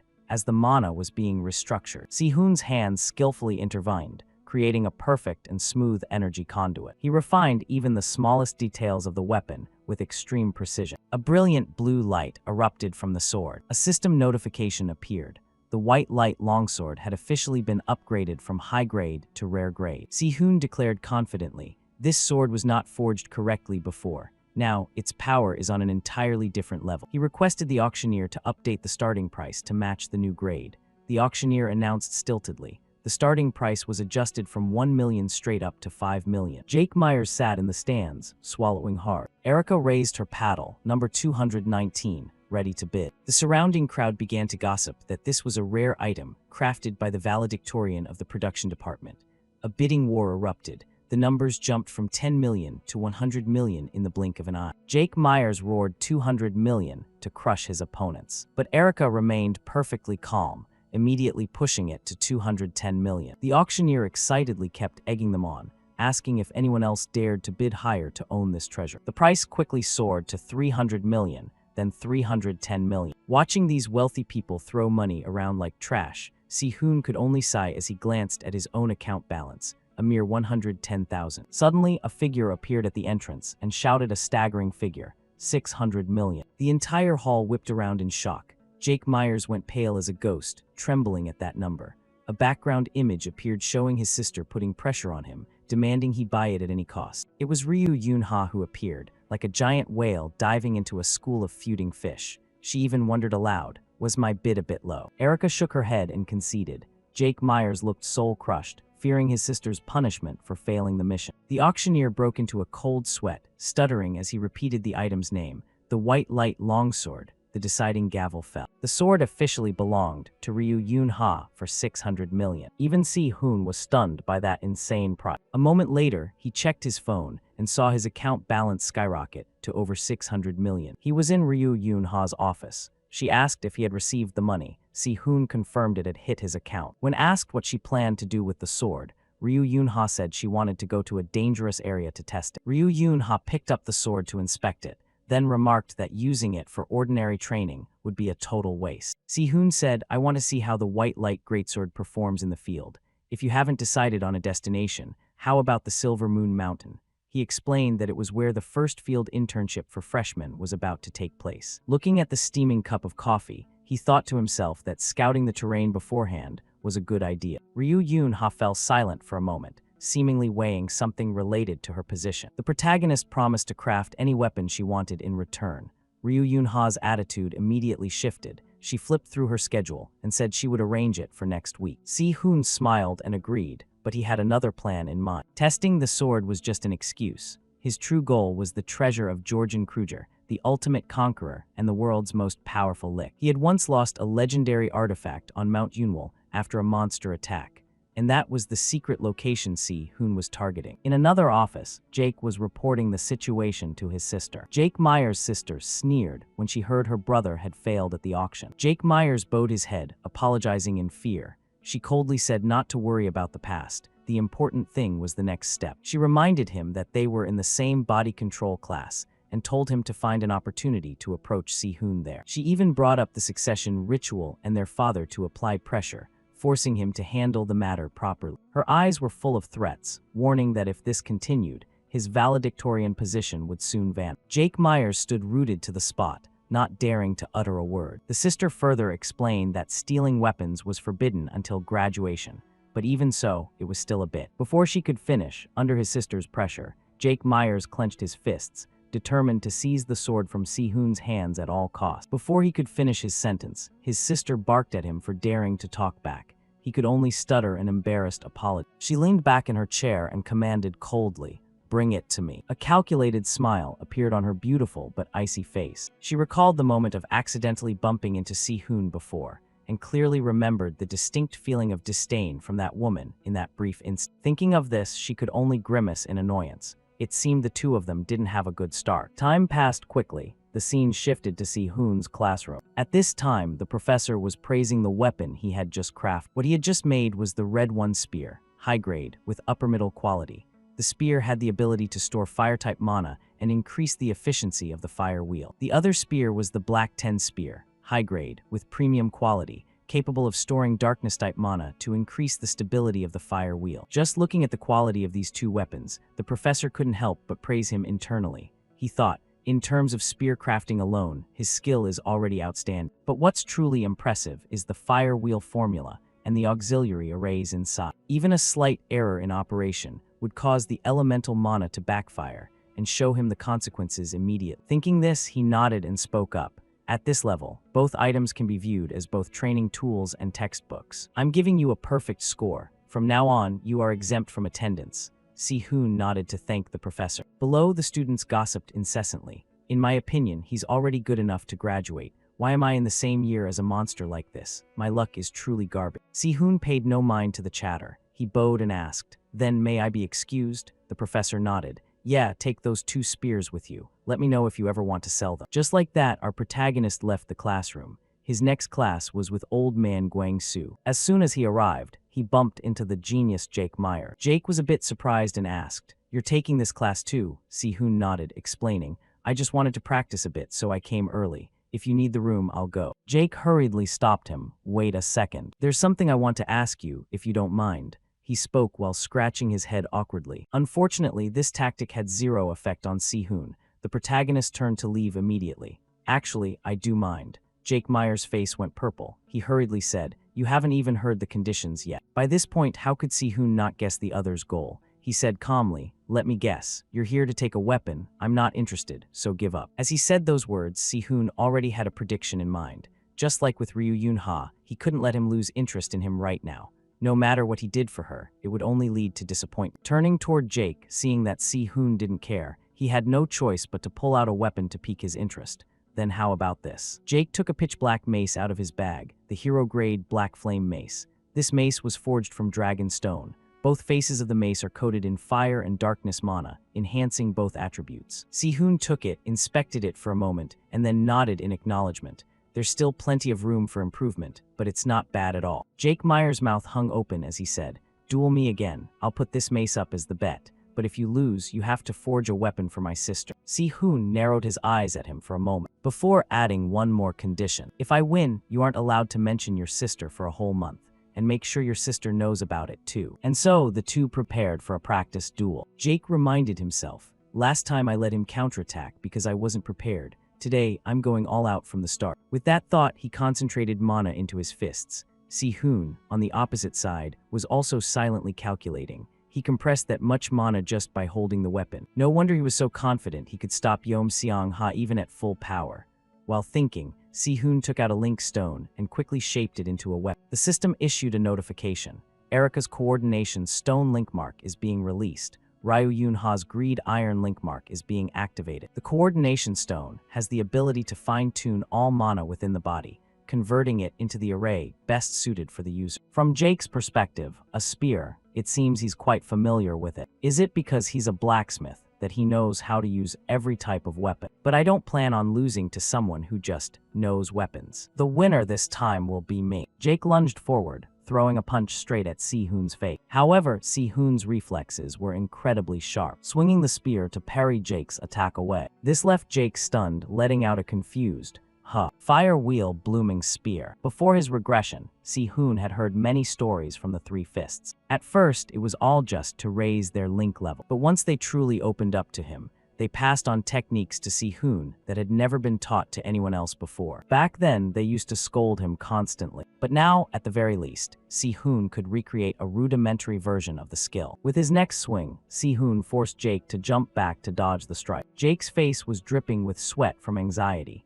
Ever since he stole the rhythm once, I've been on the defensive. But Si-hoon's current physical capabilities are entirely derived from his skill. If I can hit the gap when those skills are interrupted, I can turn the tide. Jake leaped far back to create distance. Naturally, Si-hoon recognized his opponent's goal. Jake, I see. He's going to drag this match out to gain an advantage. As expected, the title of top of the department isn't just for show. Sharp guy. I never thought I'd see the day I'd have to use the mana Yom Seong-ha provided in these types of array beads.